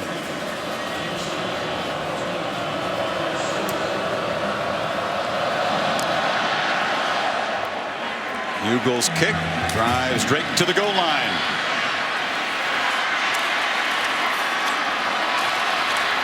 And a tough return to the 25. Another look at Harrison's great play here. Yeah, let's take a look at this. This is tremendous effort by 15. Ronnie Harrison has his hands, and I think Hopper has it, and right there almost backhands it the last second. Here, take a look at this play from the AT&T pylon cam. The ball is caught, and then the backhand effort at the very end right there. Boy, that's a great look at it as they come right into your family room. Our pylon cam. I think Watson and Scott thought they had a touchdown there. Absolutely. So now Bama with that touchdown in the last possession. The great play call by Lane Kiffin. The execution by Coker to Howard. Trying to build on a 4-point lead. Coker under center. It's play action. Again, holding the ball too long, getting sacked by Kevin Dodd. Again, a flag comes in. Speaking of holding, Dominique Jackson doing everything he can to try to slow down Kevin Dodd, who's having a field day tonight. Holding, number 76 of the offense. The penalty is declined. 2nd down.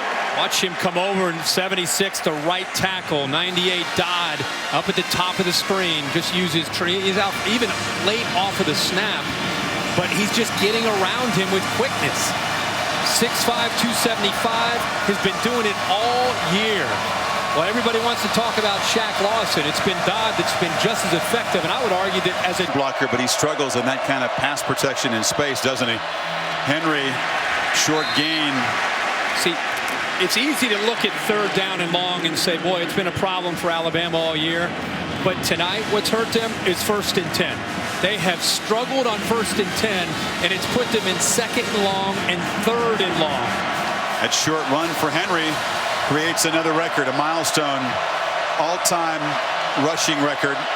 Had by Sean Alexander in 1 year as a full-time starter. He's gotten it. 15 needed on 3rd down, and Henry again. Another flag comes in as he's knocked down for a short gain. I think they got another hold here. Dominique Jackson, I think, again may get caught here, the right tackle. He's a guy, he was an offensive lineman in a wing T Holding, system. number 76 of the offense. This penalty is declined. 4th down. In high school and in junior college. This is kind of new for him. Yeah, I think Clemson was pretty confident in talking to their coaches about the matchup up in the trenches. You see him just working right here on the right side. Watch him just wraps up. I mean, that's arguably one of the best tackles of the night by Alabama. he wrapped him up perfectly. The Tigers force a 3 and out.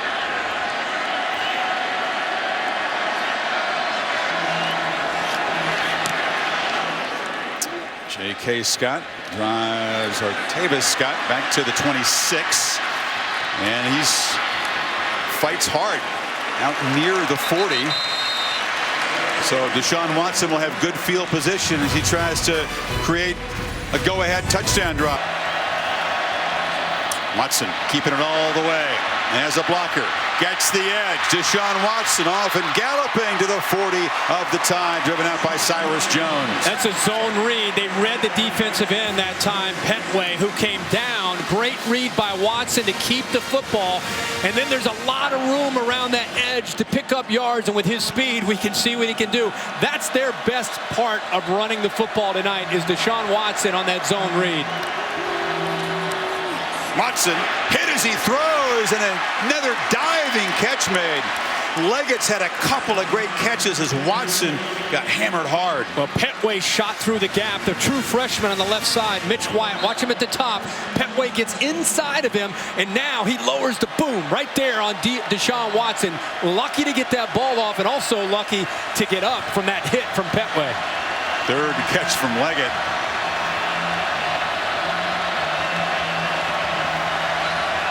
Gallman in the game has yet to get on track. Really hasn't done anything. The Tigers' top running back had almost 1,500 yards coming in. Watson again pressured, throws to the end zone. Renfro tried to make the hat trick touchdown catch, could not come up with it. Fitzpatrick again in coverage, and McLeod, another receiver, was in the area. Well, he knew that he had to throw this football with quite a bit of velocity. They had a safety in the middle of the field who's coming over to get involved, but it's that matchup again. Renfro against Fitzpatrick. The ball is thrown away from Eddie Jackson to not give him a chance to come over on the ball. And because of that, it went too far behind the freshman receiver. What a terrific battle between those two freshmen. As you said, the 5-star corner and the ex-walk-on receiver. And a false start. False start, number 34 of the offense. 5-yard penalty, second down. It's on McLeod. Well, it's only 5 yards, Kirk, but when you're down here in potential scoring position, it stings. In this kind of game, that's huge. We keep talking about how this game's coming down to conversion opportunities on third down, and the way you give yourself a chance is to do well on 1st and 10. And when you're a tempo team, the most important thing is continuing to get first downs to keep that defense on their heels. It makes this second down play really big. Play clock winding down. Got to hurry. Or just get it off. Pressure again. Watson escapes again. A lot of green grass in front of it. Another first down. Scamper for number 4. He is so tough to stop. They brought a blitz with Minkah Fitzpatrick and also the linebacker Reuben Foster. See him coming to the right? He looks to throw, but now there's nobody left. Everybody's downfield in coverage. He wanted to throw the ball, but he recognizes the blitz in the open area, takes off and picks up yards. A 20-yard run and now a 16-yard run, and Deshaun's getting near another 100-yard game. This time a throwback in traffic. Catch and made. Short gain by Peak as we check Nick Saban's reaction. The number one thing Nick Saban wanted to do is not allow Deshaun Watson to create. He's been working for 11 days with Kirby Smart on this defense. And it's one thing for the genius of all geniuses, Nick Saban, to have a plan, but you have to go out and do it. This is the best quarterback, in my opinion, they have faced the entire year, and maybe one of the best they've ever faced since Nick Saban's been in Tuscaloosa. He's gotten the award as the best quarterback in the country this season. 2nd and 6, the Tide again crowding the line, but they flip it to Gallman, who cannot get far. Jackson held him up, and then the posse arrived, but it's a 1st and goal for Clemson. You can't run the football with your best back. Try to get the ball out in the flat to give him a chance, and he looked like he landed awkwardly after the initial contact there, and he kind of limps off. Let's hope he's okay. When he pulled away from Eddie Jackson, you could see that he landed a little bit awkwardly there, but It's a good way to get him involved in the game. He's had a rough night, as you just mentioned, running the ball. You get the ball out wide, it gives him a chance to get his hands on the ball out in space. Tide running a whole bunch of fresh troops on defense. The play clock winding down. Do they see it? Timeout, says Sweeney. He went all the way down to the 5-yard line. Deshaun had not noticed the clock counting down. He wants the play call a little quicker, doesn't he? So Clemson threatened to try to pick up yards. The good news, muscle the ball in. Watson on the edge takes a big shot, knocked down at the 2 by Ragland. The Bama defense has only given up 6 rushing touchdowns all season. Surprised that Alabama attacked and squeezed in on the running back Gallman and gave Deshaun Watson a chance around the corner. You'd think it'd be tough sledding in between the tackles, and you would think they'd want to run Deshaun Watson wide. Gallman hit and dropped for a loss. That was Denzel DeVaul penetrating its 3rd down. And also saw Ashawn Robinson getting in there. Deion Hamilton coming off the edge. I'm telling you, it is hard to get inside. What do you call here, Kurt? I get Deshaun Watson on the edge. I give him an option to be able to get out wide and use his speed. It's tough to run between the tackles. Now they've got a power look. I formation. Couple of tight ends. And a handoff to Gallman, who smashes straight ahead and scores. Tigers go strength on strength and take the lead.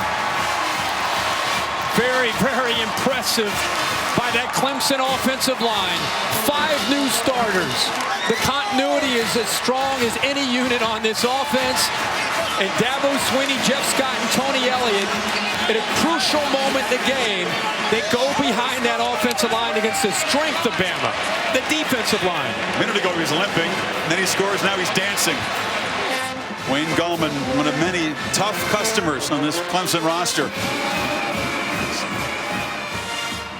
Good look, making sure that he broke the plane.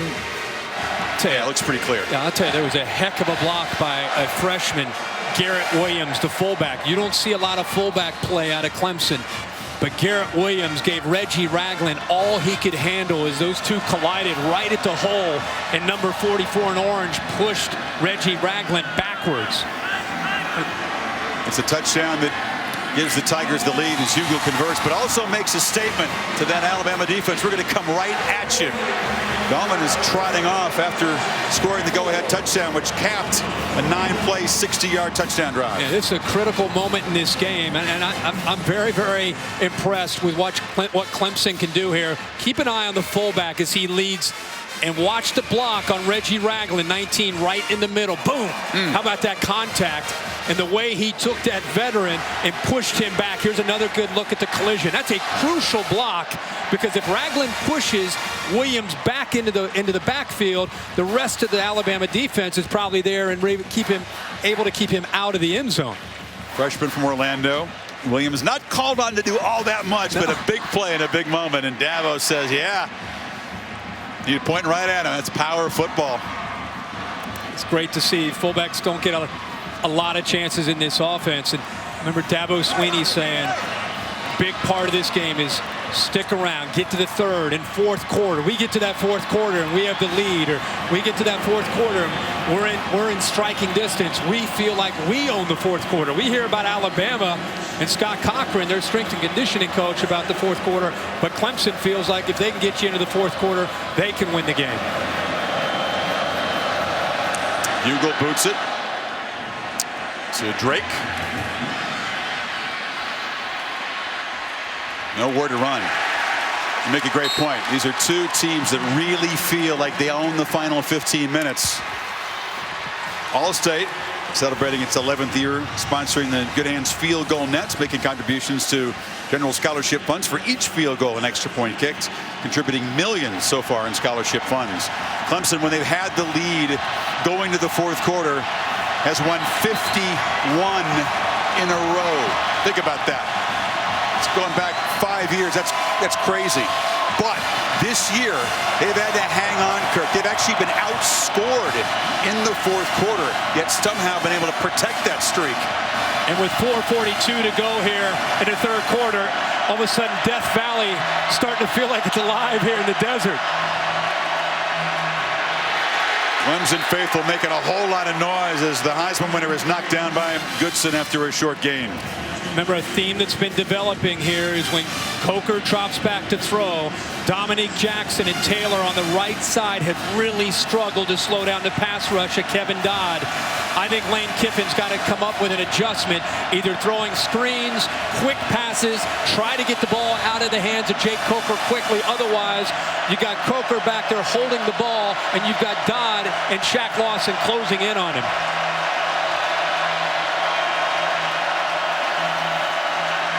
They move the pocket, and Howard is wide open again. The tight end rumbling across the 35. Made a couple of big plays tonight. Boy, what a call to be able to get Kevin Dodd, who's had a big night, collapsing down. They go naked around him. He's collapsed so much and had so much success. Instead, they work around him. Misdirection against an aggressive defense. Great call again by Lane Kiffin. Coker again having an efficient night. 12 of 16 for 158 and a touchdown. Henry just nowhere to run. The middle is completely clogged up by orange jerseys. I think we need to talk a little bit about Brent Venables, the defensive coordinator from Clemson.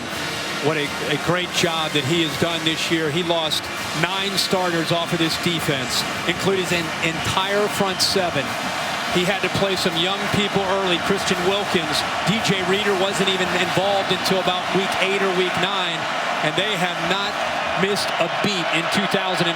Doing a good job of disguising and mixing up the looks tonight. Coker rolls and delivers a low throw. It's been a very quiet night for Ardarius Stewart. And that's incomplete. Yeah, ball slipped right through his hands. It was a low throw, but a catchable ball. Stewart has had a quiet game. Here's a guy who's been on a tear. He's been making huge catches down the stretch. Big SEC games for Alabama, but shut out tonight. It's the 7th time tonight that Alabama has had 3rd and 9 or longer. And they've only converted one of them.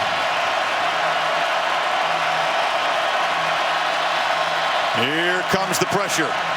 Coker gets protection, delivers, and is off the hands of Mullaney. The normally reliable receiver would have had first down yardage. Blanks in the coverage. But great job by the offensive line. Watch him drop a little bit to his left away from Dodd. Kind of a soft roll. A great job of throwing the football. This ball's thrown with a lot of velocity. Mullaney usually sure-handed, especially on 3rd down. Just could not hold on to the football as Travis Blanks was in coverage there. So Stewart and Mullaney with drops, and Scott a low punt. Artavis Scott came up to field it, pinballing around a couple of huge shots that he takes. Knocked down at the 38. How great is this to see 2 teams playing with all of their heart? I mean, these guys want a championship. You know what I mean? This is amazing. They expect nothing less from these 2 teams who have been the best this season. I just love to see you get into the second half, close to the 4th quarter. The game could go either way, and they're fighting with everything they got to win this game. With Gallman getting looked at, it's Brooks in the backfield, but they flip it to McLeod, the receiver, who reverses direction and is driven out by Fitzpatrick after a gain of about 4. A little bit of a wrinkle there from Clemson with essentially 2 running backs in the backfield. You've seen so much of the one-back look, whether it's been Gallman or Brooks. That time, having McCullough back there, or McLeod rather. Watson rolls, and Renfro was wide open. Fitzpatrick slipped that time. Well, this has been a tough matchup, and a matchup that Clemson's been able to take advantage of. Yeah, Fitzpatrick goes down, loses his footing because of the move. The offensive coaches from Clemson, we tell you, the guy with the quickest change of direction, Deshaun Watson wants that one back, is Renfro, the walk-on freshman. Tigers need 6 on 3rd down. Brooks in the slot, 5 receiver look. Chris, here's Renfro right here. Watson looks middle, complete. Goes to the other reliable target. Big Jordan Leggett, the junior tight end, and they move the chains. Well, by going empty, they spread the defense out. They get outside leverage, which opens it up pretty easy for Jordan Leggett. And you're right, tonight he's either looking at Leggett or Renfro on those third and mediums. Watson to Scott, and a short gain on the far side. Every time they convert one of those third downs, you can just see a little deflation in an Alabama defense. I'll tell you the difference between last game against Michigan State and Connor Cook and what you're seeing tonight is the tempo, and a quarterback that can run and throw has Alabama. They're not the aggressor. They're on their heels. They're not pinning their ears back, dictating things. Things are being dictated to them. Watson rolls, wants to throw back. So look downfield, and again tries to find Brooks. Foster, the linebacker, was tracking him closely. It's 3rd and 8. I don't know if Brooks slowed down on that route or not, but good coverage downfield that time. They tried to get Reuben Foster out of position. Wayne Gallman is saying, this is a national championship, guys. I've got to do anything and everything I need to do to get back out on that field. Now, what does Kirby Smart in his final game as Bama defensive coordinator, what does he call here on this 3rd down play from this side? But they try to bring pressure. Now they rush 4. Watson still got it. Pressured. Escapes again. Cannot escape that time. They finally get to him for the first time. Chris, they actually spy this time with Rashaan Evans. Right over the right guard right here. Watch him. Keep an eye on him and see what he does. See how he just sits in the middle, takes away that running lane, forces him wide, and now he's able to chase him down and use the speed of Alabama. Nice adjustment with the spy from Kirby Smart and Nick Saban, taking away the ability of Deshaun Watson stepping into the pocket and looking for that first down. First sack of the season for Evans, so a little wrinkle there from Smart as they do change the philosophy on 3rd down. Here's a good punt. Teasdale and a nice roll. It gets away from Cyrus Jones, who couldn't field it, and it rolls dead at the 5. So 52-yard punt, and Bama backed up final minute of the 3rd quarter. AT&T pylon cam, an outstanding punt and a good view of it from there. And it's great to see Teasdale have a chance to come back and redeem himself from Charlotte. Has done so much since then. But this is a game of field position. And Alabama here in this second half has been pinned back in their own territory. And down by 3, it puts a lot on Jake Coker and this Alabama offense. They're right the heart of these Clemson fans backed up in this end zone. Coker standing on the goal line. Henry. And a tackle made before he could really get up out of scene. The corner, Tankersley, stopped him. Ben Boulware tonight and B.J. Goodson reading their keys and shooting a lot of times into the inside. And it's opened up some opportunities for Derrick Henry to get to the outside between the tackle and the tight end.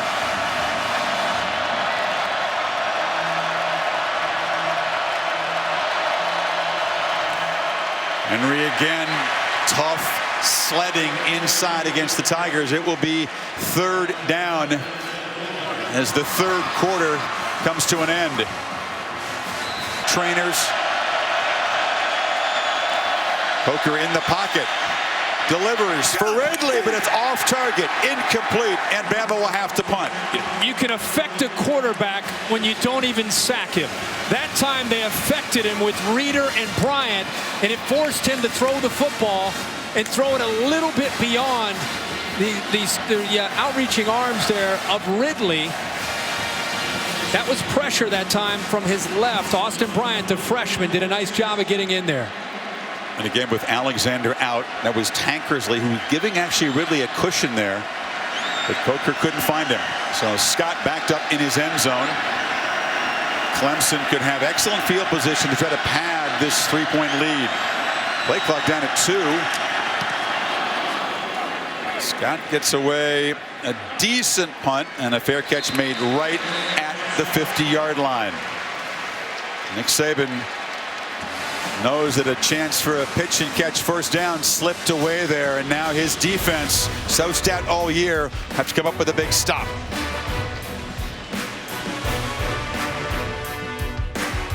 The Bama fans on their feet trying to inspire their defense to go up with a stop as the Tigers take over up 3 at midfield. Since Bama scored a touchdown to take the lead, Kirk, 3 empty possessions totaling 26 yards with 3 punts. They've had poor field position, but the Tigers defense has done a great job. Manny Teasdale, the punter, pinning Alabama back, also nice job. Now they've got great field position. See if they capitalize.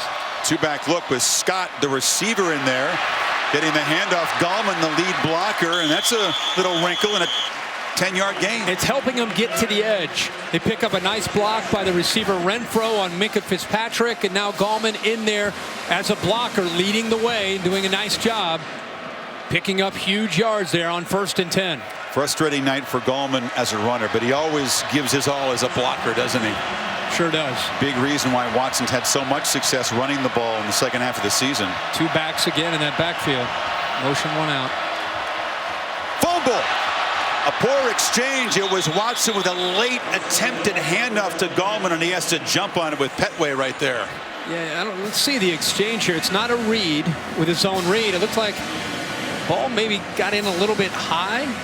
Deshaun Watson trying to, instead of just falling on it, tries to pick it up as he's moving. He had his head up there. He saw Petway charging. Risky move. But just a 2-yard loss. Watson, brief hesitation, takes off and cannot escape. Gets back to the original line of scrimmage, or just beyond it. It'll be 3rd down. This is where you see some of the wear and tear of the 1st, 2nd, and 3rd quarter play calling typically start to take effect for Clemson's offense, where all that wide running, all the tempo, all the things they do try to wear down guys like Reggie Ragland in the past. And most of this year, that's really paid dividends for them in the 4th quarter. 3rd and 10, not in Hugel's field goal range quite yet.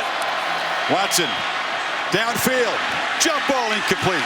Well defended is Humphrey against Scott that time, and it's 4th down. Well, Alabama sold out. They played man-to-man across the board.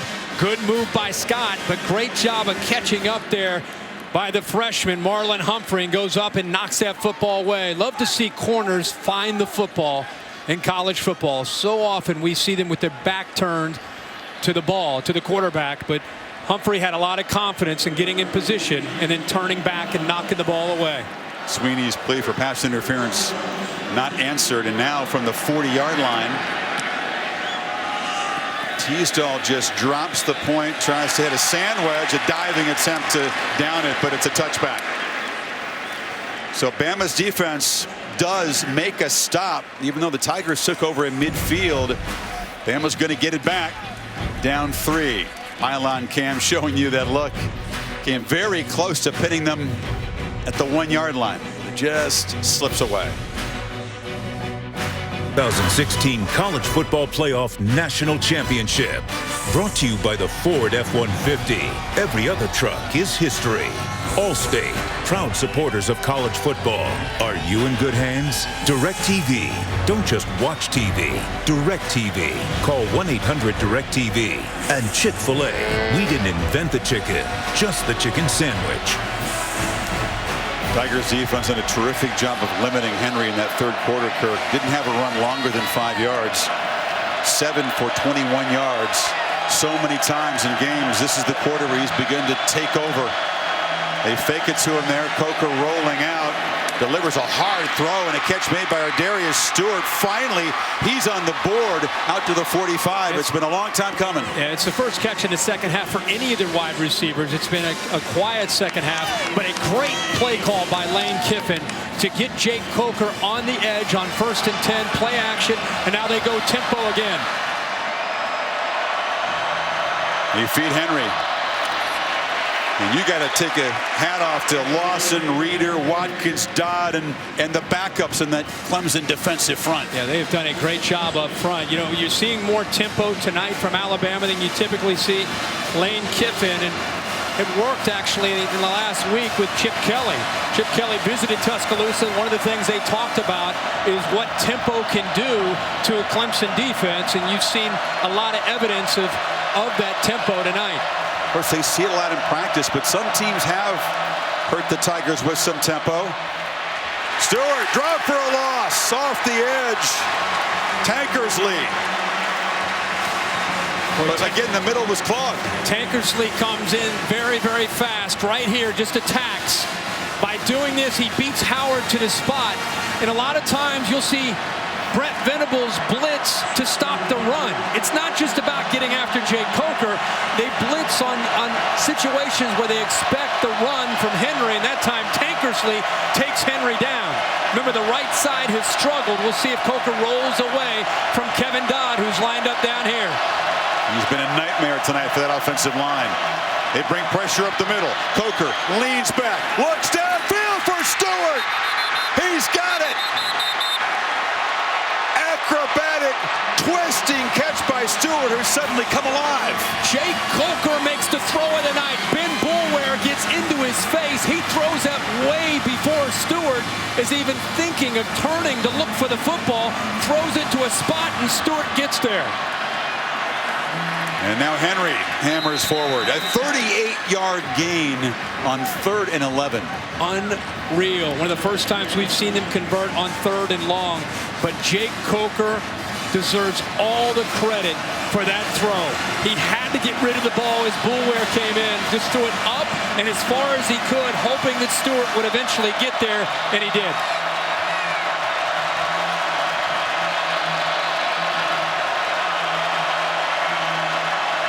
Coker loops it for the end zone. Jump ball incomplete. Ridley well defended by Adrian Baker, one of the young guys who's got to step up. That's the matchup here in the second half with Mackenzie Alexander down.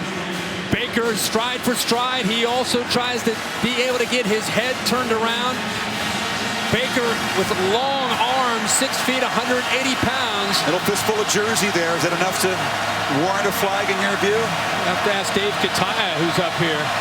He's giving us the maybe. And to me, he turned his head, and that's very, very important in a judgment of an official.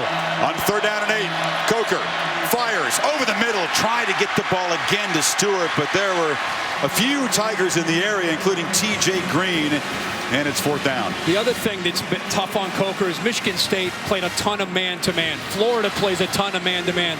It makes it easier for a quarterback to read. When you're a quarterback and you drop back and you see 7 or 8 orange jerseys dropping in different areas in zone, it makes it very hard for him to read, especially with the combination of that pass rush closing in on him. Adam Griffith missed wide right from 44 earlier. This from 33 for the tie.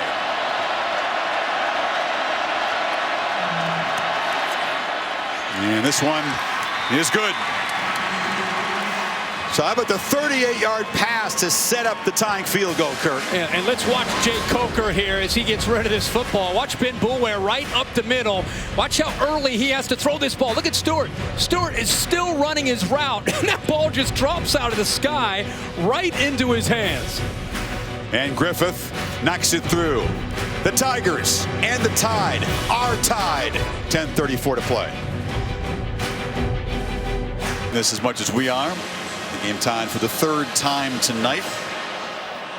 Tide driving 64 yards in 8 plays. The big 3rd and 11 conversion to Stewart, the key play. And now an onside kick. Griffith, and it's caught. And Alabama's got the ball back. Marlon Humphrey, the corner, and a perfectly executed little pooch kick. Clemson's been tight with their alignment, with their front line all night. It's something that I bet Alabama looked at upstairs.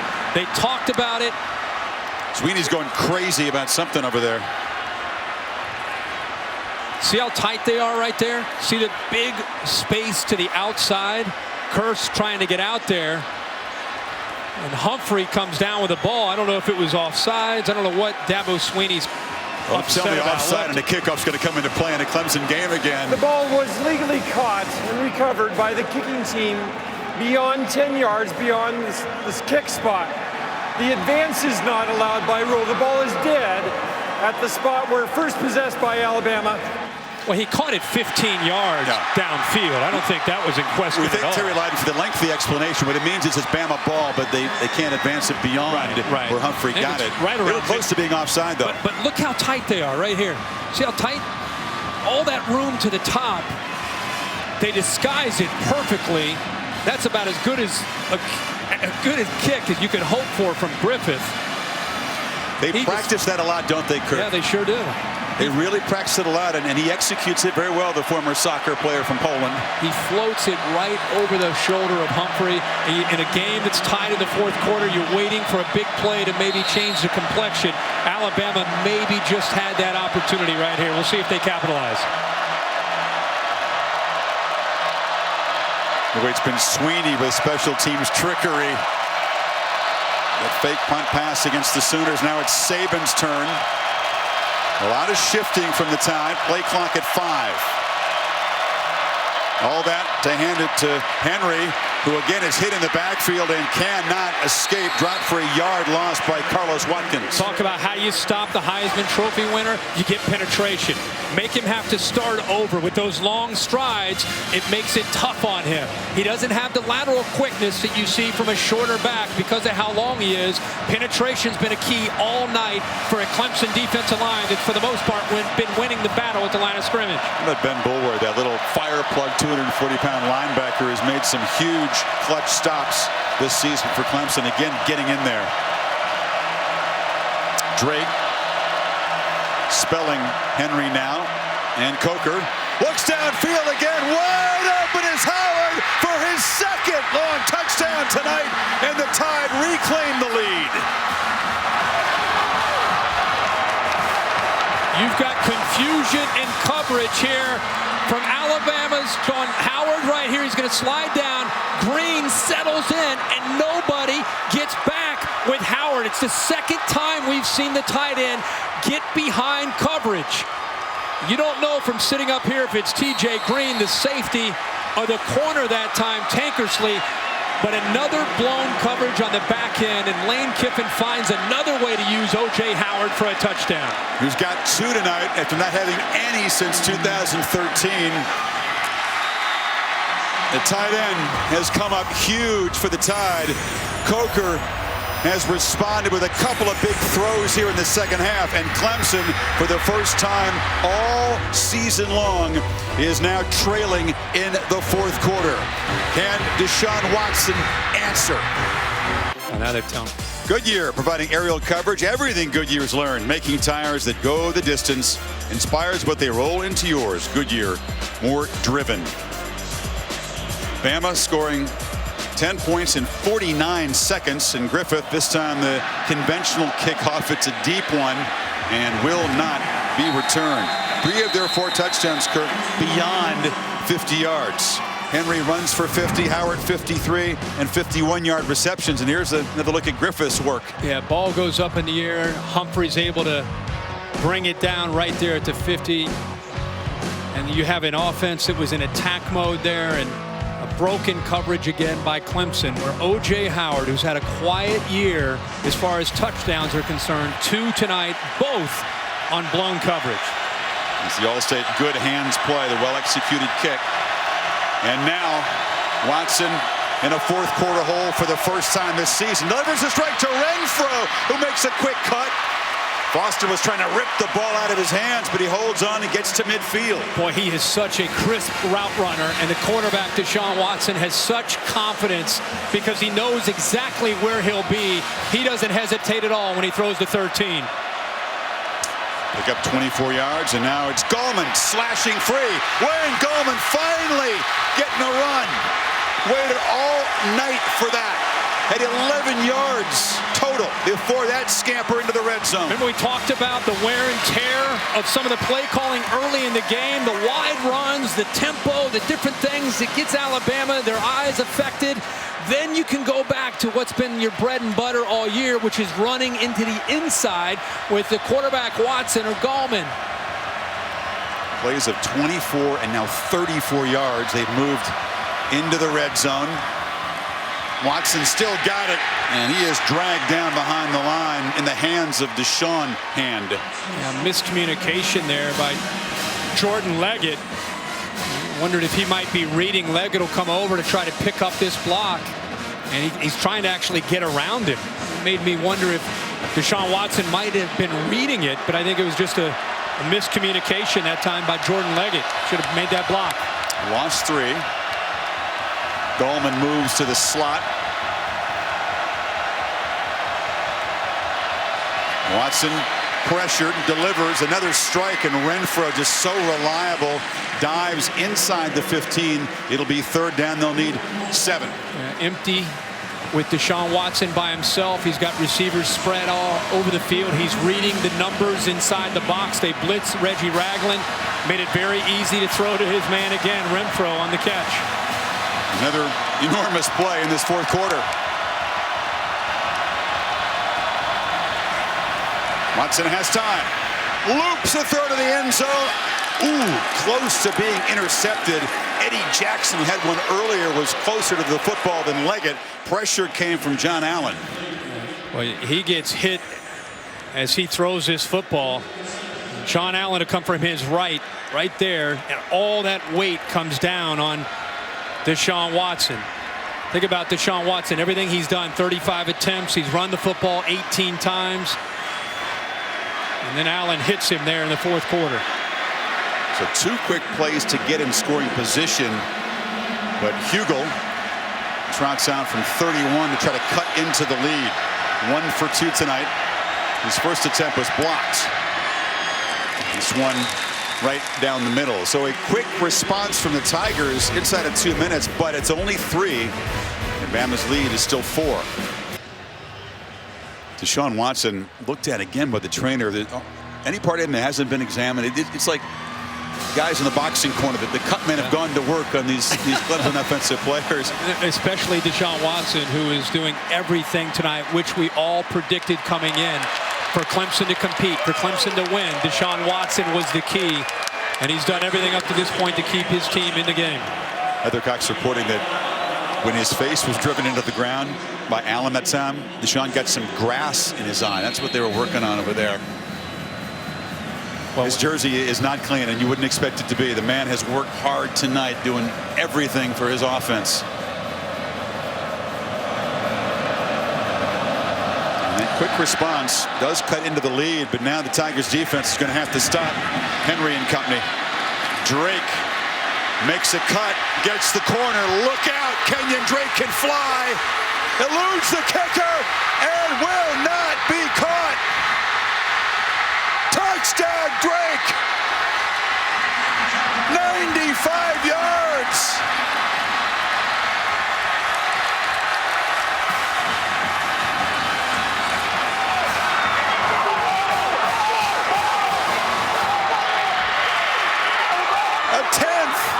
Non-offensive touchdown this season for this team. And think of the injuries. Think of the career that Drake's had. A missed tackle there by Tankersley, and there's no way Kearse can catch him. Or the kicker. The only guy that had a chance was T.J. Green at the end, 15. Drake sensed him and dove for the pylon to get it to the corner. Another look. He extends his arms. Just the fuel tank about empty. He's getting near that pylon and reaches for it. And gets it. That's a touchdown. They're going to. I think they wanted to see the left foot, and it's in bounds. He definitely gets to the pylon. That's going to be a touchdown. There's pylon Cam. That's a great look. Boy, pylon Cam's been getting a workout tonight. Kenyon Drake, you're right. The serious leg injury that ended his season against Ole Miss. Covering a kickoff against A&M, breaks a bone in his arm. There's 2 screws in that arm. So frustrated to miss some of the stretch run, contributes a huge play. Well, the injury last year looked like it might be the end of his career. He worked his tail off to get back. He's in bounds right there. You see grass, and then you'll see him hit that pylon, get into the end zone for the touchdown. Kirk, we wondered when special teams might come into play. The ruling on the field and touchdown is confirmed. Bama's had good special teams all season. Clemson has not. That's the 3rd time they've had a kickoff return for a touchdown. And the lead is now 10 midway fourth quarter. Wow. Chris, not only the injuries for Drake, but to try to get back, and the guy you're competing against to try to take out is what goes on to win the Heisman Trophy. So he's had to find ways to get involved in special teams like this, catching the ball out of the backfield. But he shows you how effective he can be, how dangerous he is. Griffith makes an 11-point lead. The foot just a centimeter inside the field, and then the dive for the pylon. And the Tigers like to talk about bringing their own guts and being resilient. We'll have to dig deeper than they have so far this season now. It's like, go, Coker. Or Coker saying, go, Drake. Look at the reaction. And Derrick Henry said, yeah, my backfield mate doing something special on special teams. Probably nobody happier on that Alabama roster than Derrick Henry for Kenyon Drake. Still at 7:31 to go in this game, and you have an offense that can move the ball down the field in a hurry to get themselves back within a one-possession game. Now, Kirk, you've made the comparison to Deshaun Watson, perhaps the special season that Vince Young created in the Rose Bowl 10 years and a week ago. Remember, Texas against the Trojans faced a very similar deficit. It was 38-26. Inside of 7 minutes to go, almost an identical deficit time situation. Can Deshaun come up with the kind of magic that Vince Young did? For Mac Brown is with us here tonight. He's been beaten up, hit a lot, he spent a lot of energy. Does he have enough left? Well, the one thing you know about Deshaun Watson is he's going to keep his composure. This will not be an offense or a quarterback that will panic with 7:31 to go. And that to me is the first important aspect of trying to get yourself back and giving yourself a shot to win this game. They're going to do what they do, which is run their offense and look for matchups and try to get the ball down the field as fast as they can, but they will not panic.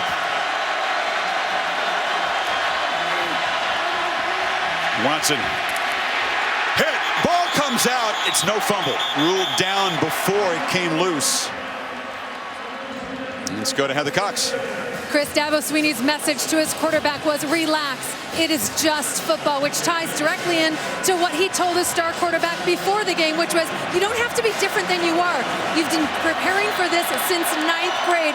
Everyone's saying you have to be Vince Young for Clemson to win. Well, you don't. You just have to be Deshaun Watson. Watson from the pocket, flips it, completion. Gallman's still going. There's no quit in anybody in an orange uniform. That's a first down. No, that effort got him that first down. There were 3 Alabama defenders trying to tackle him about a yard or 2 short of the first down. He keeps those knees working, and he picks up the first down. Inside of 7 minutes. Bama has scored 17 points in about 3 minutes to claim this lead. Watson chased and sacked.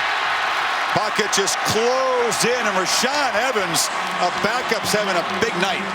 Rashaan Evans on one side, Tim Williams on the other, and the push in the middle. There's nowhere for him to go. Look at the bottom, Evans with a good move. See how quick Tim Williams is, but look how he steps up, and he just has nowhere to go. So it's a group effort there by the Crimson Tide defensive front. 2nd and 13, Watson flushed again. Flips it short again. Gallman showing toughness, still running. Determination. Gallman's in the loose. Cuts it back. Are you kidding me? Shoved out. No flag, but a huge play. Deshaun Watson kept the play alive by improvising, finding his man Gallman eventually, and how about the work that Gallman's doing in the open field? I think Alabama almost quits on the play thinking that he's down, and he just keeps bouncing off the defenders. Huge play for the Tigers. 39 yards. Sets him up, and now Alabama will spend a timeout on defense to get their guys a rest. First time out of the half. They got a lot of hands on their hips there. This is a remarkable play here with everything on the line.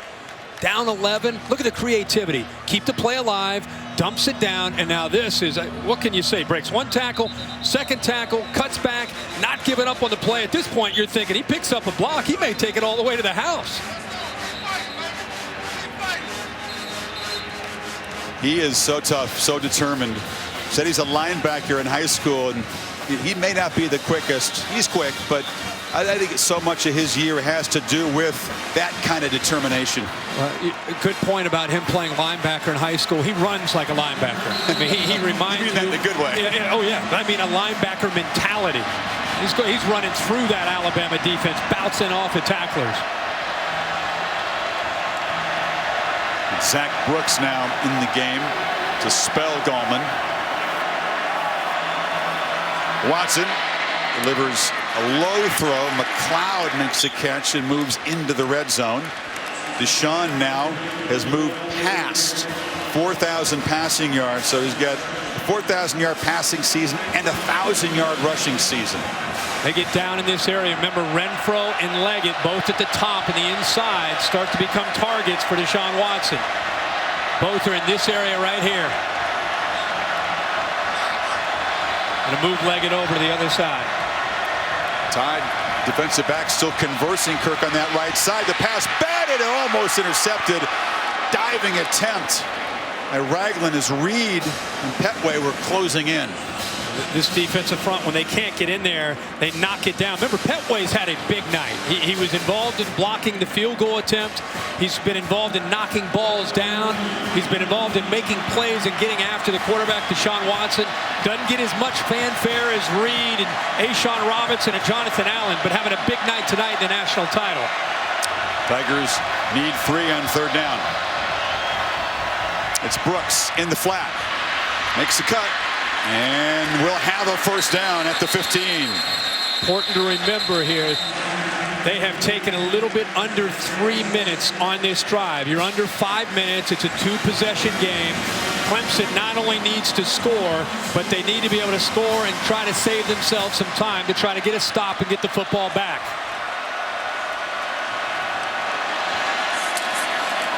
Watson, a dart, Scott scores!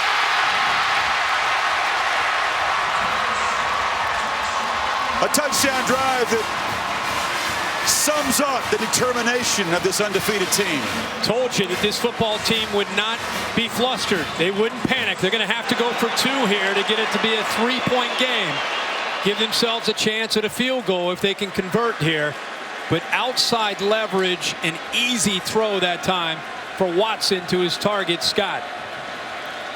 It's been a quiet night for Artavis Scott, who's been waiting to make a big play. That was a huge one. They have not tried a 2-point conversion all season long, by the way.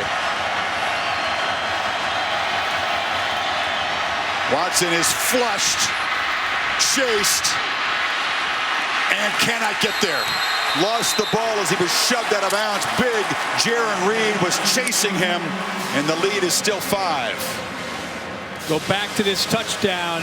Because of the tempo, because of the success, they had Alabama reeling. He knows exactly where he wants to go with the ball. Instead of the inside to Renfro, he works the outside to Scott. Cyrus Jones had a big cushion, gave him plenty of room.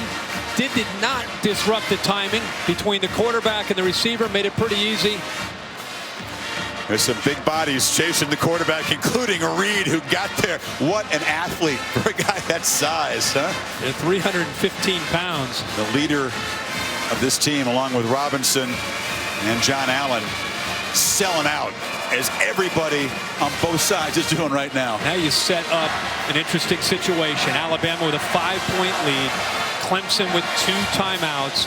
How does Lane Kiffin decide to attack this Clemson defense? Is he conservative? Does he work clock? Does he put the ball into the hands of Jake Coker and try to make some plays on early downs throwing?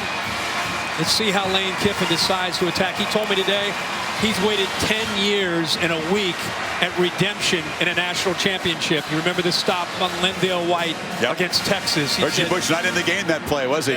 He said he's waited 10 years and a week to have this opportunity to call plays again in a national championship. The Tide are crowding the line. Press anticipating Hugel to onside kick it, but he boots it away. That'll roll dead in the end zone. Well, the Ford GT postgame show is coming up. 4:40 to play. This Clemson defense that's given up a lot of big plays, but has been otherwise pretty sturdy, has to get Watson the ball back. Do they run the football with Watson, who's had a very quiet second half? 11 carries, 21 yards. See what Jake Coker can do here. I just want to see how Lane Kiffin decides to attack, whether it's conservative or aggressive. Clemson with 2 timeouts. How much does he trust his protection and his quarterback in this situation? About to find out.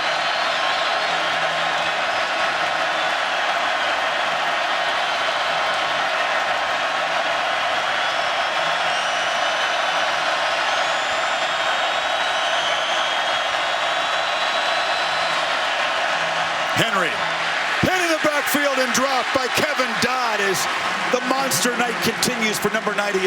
Well, he is doing this again. 98 on the right side. Watch him work again and able to get off of Dominique Alexander. Or Dominique Jackson, rather. Chris, that's his 5th tackle for a loss tonight. Just such quickness. Does a good job of using his hands. And Jackson has had a rough night at that right tackle spot up against Kevin Dodd. I don't think any defender has been better in the postseason than Dodd. A monster Orange Bowl and an even bigger game tonight. So now a timeout taken by Coker. Play clock was winding down at 2nd and 13. What does Kiffin do here? Can he call in a phoner and see if he can get some help? I mean, that is a very, very tough question right now, because on one hand you want to work clock. You want to do everything you can to try to work the clock down, force Clemson to use timeouts.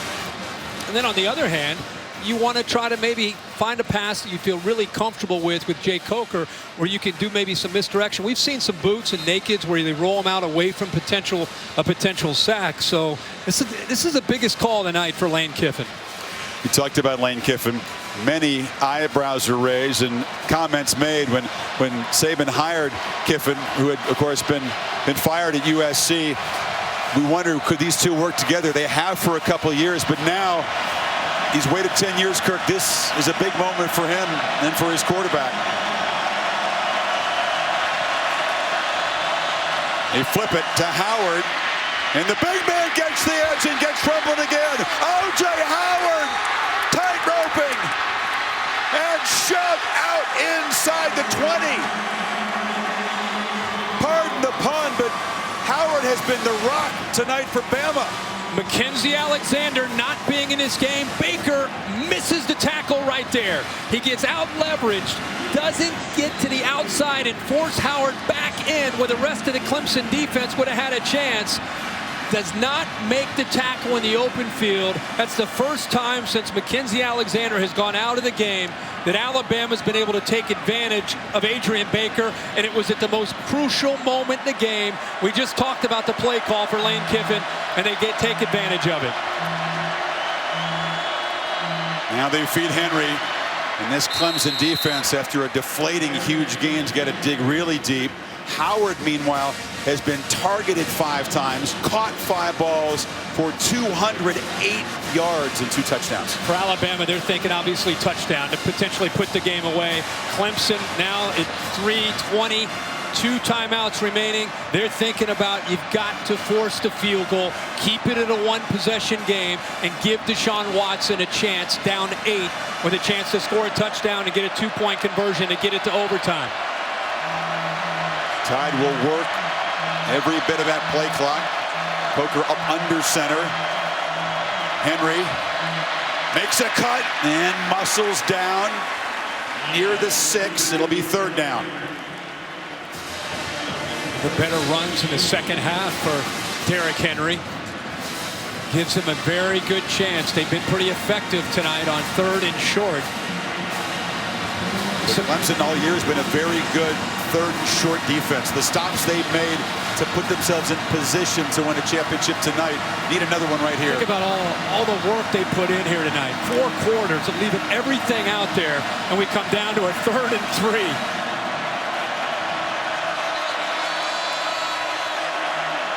confusion. They'll have to spend a timeout. Alabama.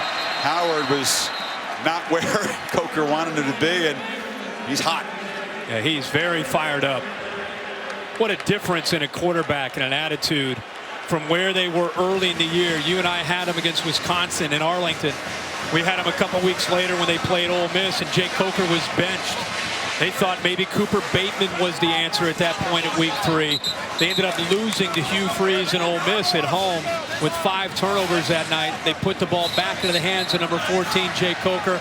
And week after week after week, he became more and more confident. And by the end of the year, he's voted captain by his teammates after the SEC championship game. And you can see who's in charge of that offense. It's Jake Coker. Very different systems that they run.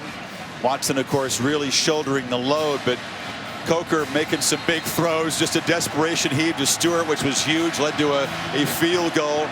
And then O.J. Howard, the big plays downfield. But now back to this 3rd and a short 3.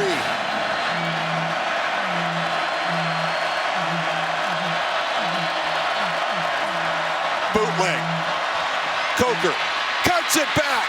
Dives. 1st and goal. How fitting on a play with a season, the championship on the line, that Coker has to dive and scramble for a 1st down. That's how he won his job back.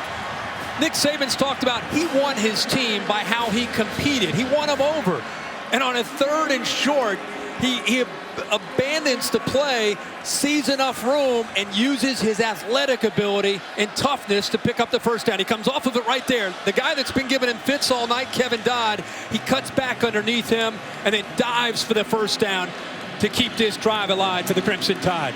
Great point. It's been Dodd getting the better of Coker, hitting him hard all night on this key play. Got you, big fella. And you don't, interesting play call, because you don't feed the Heisman Trophy winner. All those orange jerseys were flowing that way, but he still had to beat a man to make the 1st down. Give Clemson credit.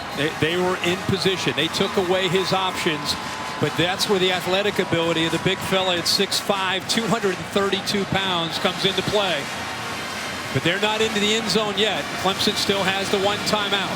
Look who Bama's got in the game, Kirk. Again, the 2 big stud All-American defensive linemen, Jaron Reed and Ashawn Robinson, who paved the way for Henry's touchdown run of the 1st half, are back in there. And they'll probably go behind the All-American Cam Robinson, along with the big 2 defensive linemen on the left side. Henry dives again short. That might actually be good for Alabama because they can use more clock. Clemson just with that 1 timeout remaining. Dabo Swinney electing to let the clock continue to move, hold on to that last timeout. They won't have to snap this play, Kirk, till a little bit more than a minute and a half in the game. Yep.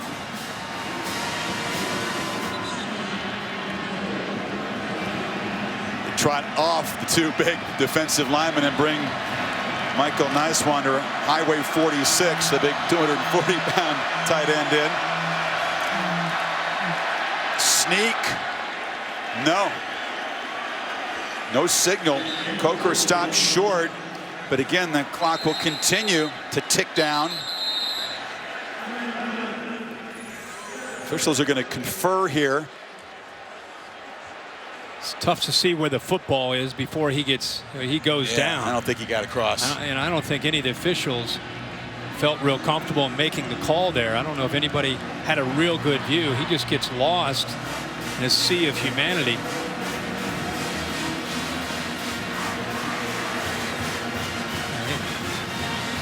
Just can't see that football, so they end up calling him on about the 2-inch line.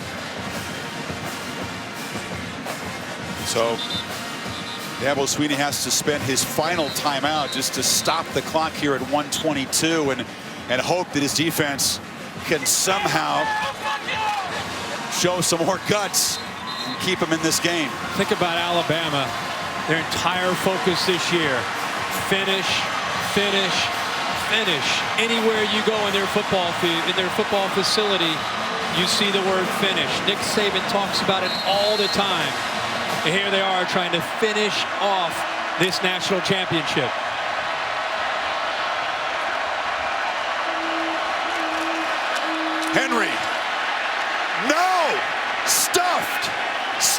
by Clemson. Remember, Clemson cannot stop the clock. But a great effort by Dodd and those guys. Now they call it a touchdown. So a very delayed signal. And Alabama may have just finished business in the national title game. This is on the field. Runners broke the play to the goal. I'm trying to see where. He's still spinning. Did he reach across there? Boulware's grabbing for the ball as Henry tries to extend it across. Just has to get the front of that white line. I'm trying to see why they had a delayed call here. He certainly was stopped there. If you're going to make the call, it's right now if he reaches across. Boulware was grabbing at the football. This may be our best look yet. Yeah. You can see him reach across with the one hand. He's not near it at this point. Right there, he's it looks like he's in. Yeah, there you go with the spin. Like he's in. Yep. That is the best look. Again, it's just the front of that white line. And there's the spin. Oh, yeah. And he's in. How about that, Kirk? This tussle, back and forth. It comes down to a second and third effort. Henry's having his hair grabbed on the play. He's spinning and just reaching the ball inches across that goal line for perhaps a clinching touchdown. After review, the ruling on the field of touchdown is confirmed. So for Derrick Henry, his third touchdown on his 36th carry. The relentless workhorse of this Alabama running game with 158 yards. A 75-yard drive with, again, the big play to Howard, the key. Can't say enough about Jay Coker, Chris. His story. High school football in Mobile, Alabama, goes to Florida State, backs up Jameis Winston, transfers to Alabama, sits behind Blake Sims a year ago, has to put it all together his senior year, gets benched, as I said, week 3 to Cooper Bateman, and instead of going in the tank emotionally, fights his way back. And another look here at the touchdown by Henry, clearly into the end zone. But Coker tonight, 16 of 25, 335 yards and 2 touchdowns, and that says it all for Dabo Swinney. Just like you'd expect from the Tigers, done it all season. They gave everything they had. Strong resistance down there on the goal line, but number 2 just a little too strong to stop at the end. And Coker, it doesn't always look pretty with him. He had a shaky first half. Nick was upset with him for not being more decisive, but boy, he responded after halftime, and some terrific play calls, as you pointed out, by Kiffin. Absolutely. They found their rhythm, and they were also at crucial moments in the game. I mean, potentially game swinging moments. Special teams also played a big part tonight in this game. Right, Griffith, who had that crucial, perfectly executed little pooch kick, drops this one short, and it's brought across the 30-yard line there by Mylan Richard, a tight end. So now the deficit is 12, minute 2, no timeouts, and the Tigers need a miracle. Bama very susceptible to big pass plays this season. They've been burned a lot, giving up the second most 20-plus yard completions in the SEC, but you'd have to think that Kirby Smart and Nick Saban will drop way back here. Yeah.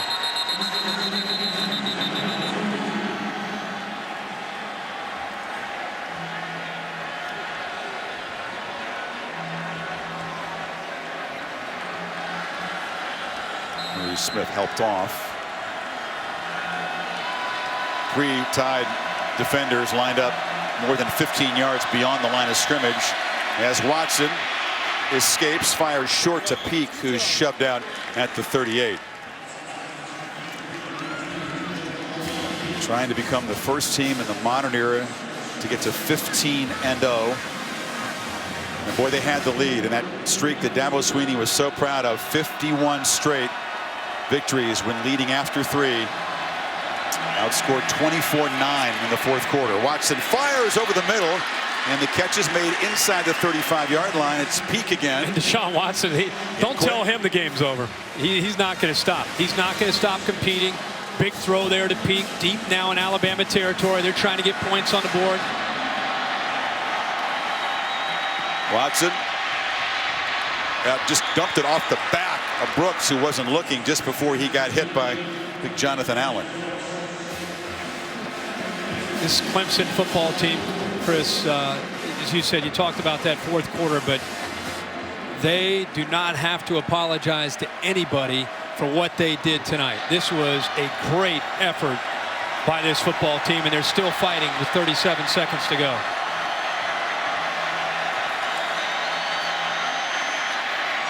Peak has come alive late, does the smart thing and stretches the ball out of bounds to stop the clock with 31 seconds to go. Yeah, great effort there to get the ball out of bounds. And even though Deshaun Watson's still in a hurry. The clock will start on my signal. So they called him down inbounds here. I guess they said the knee was down before he reached the ball out. So the clock does start.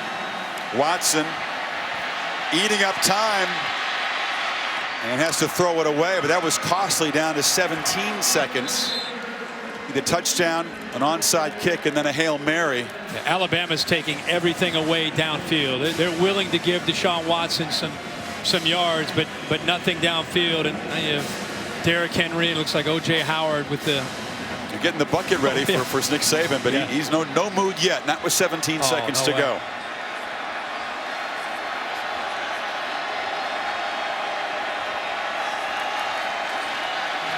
Watson for the end zone. Caught for a touchdown by Peak with 12 seconds. You like it, but 12 seconds to go.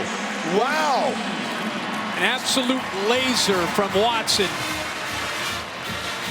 Right over the shoulder of the defender, the defensive back, Harrison, puts the ball exactly where he had to put it. And he keeps Clemson's hope alive here. 12 seconds. Leggett, a physical receiver, tough matchup, and they are fighting right to the end.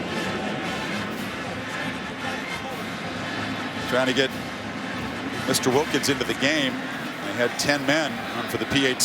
This to get it to 5.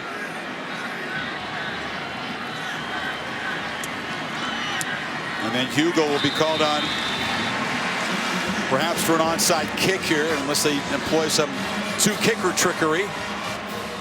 This is a heck of a throw by Watson. Ball that he has thrown throughout his career well. Between two safeties, you've got to put it on a line because the safeties can collapse on top of your target, Leggett. With those safeties out wide, the middle of the field is open, but because of their speed in closing, you've got to be able to throw it right, as I said, right with the same kind of velocity he showed right there for the touchdown. So an onside kick was a big part of the ACC championship game. Clemson had to hold on against North Carolina. Now it's the Tigers' turn to try to execute this. They tried one all year. By the way, how about 6 plays and 68 yards in 55 seconds? Against a Bama defense determined not to give up the big play. Right. That's why Nick says, don't get that Gatorade bath anywhere near me. Maybe that's why he coaches to the last second. Now they work it on in every practice, both teams. The onside kick and the hands team for Bama. You got Derrick Henry out there, a lot of the skill players. Hugel. With more guys to the right, kicks it that way. Ball takes a kangaroo hop, and it'll go out of bounds, and Alabama will have it one kneel down away from a national title.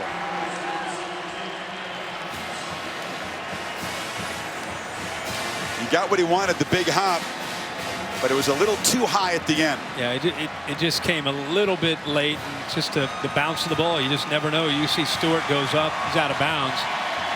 But Alabama now starts to celebrate. And Jake Coker, he said he's been living a dream.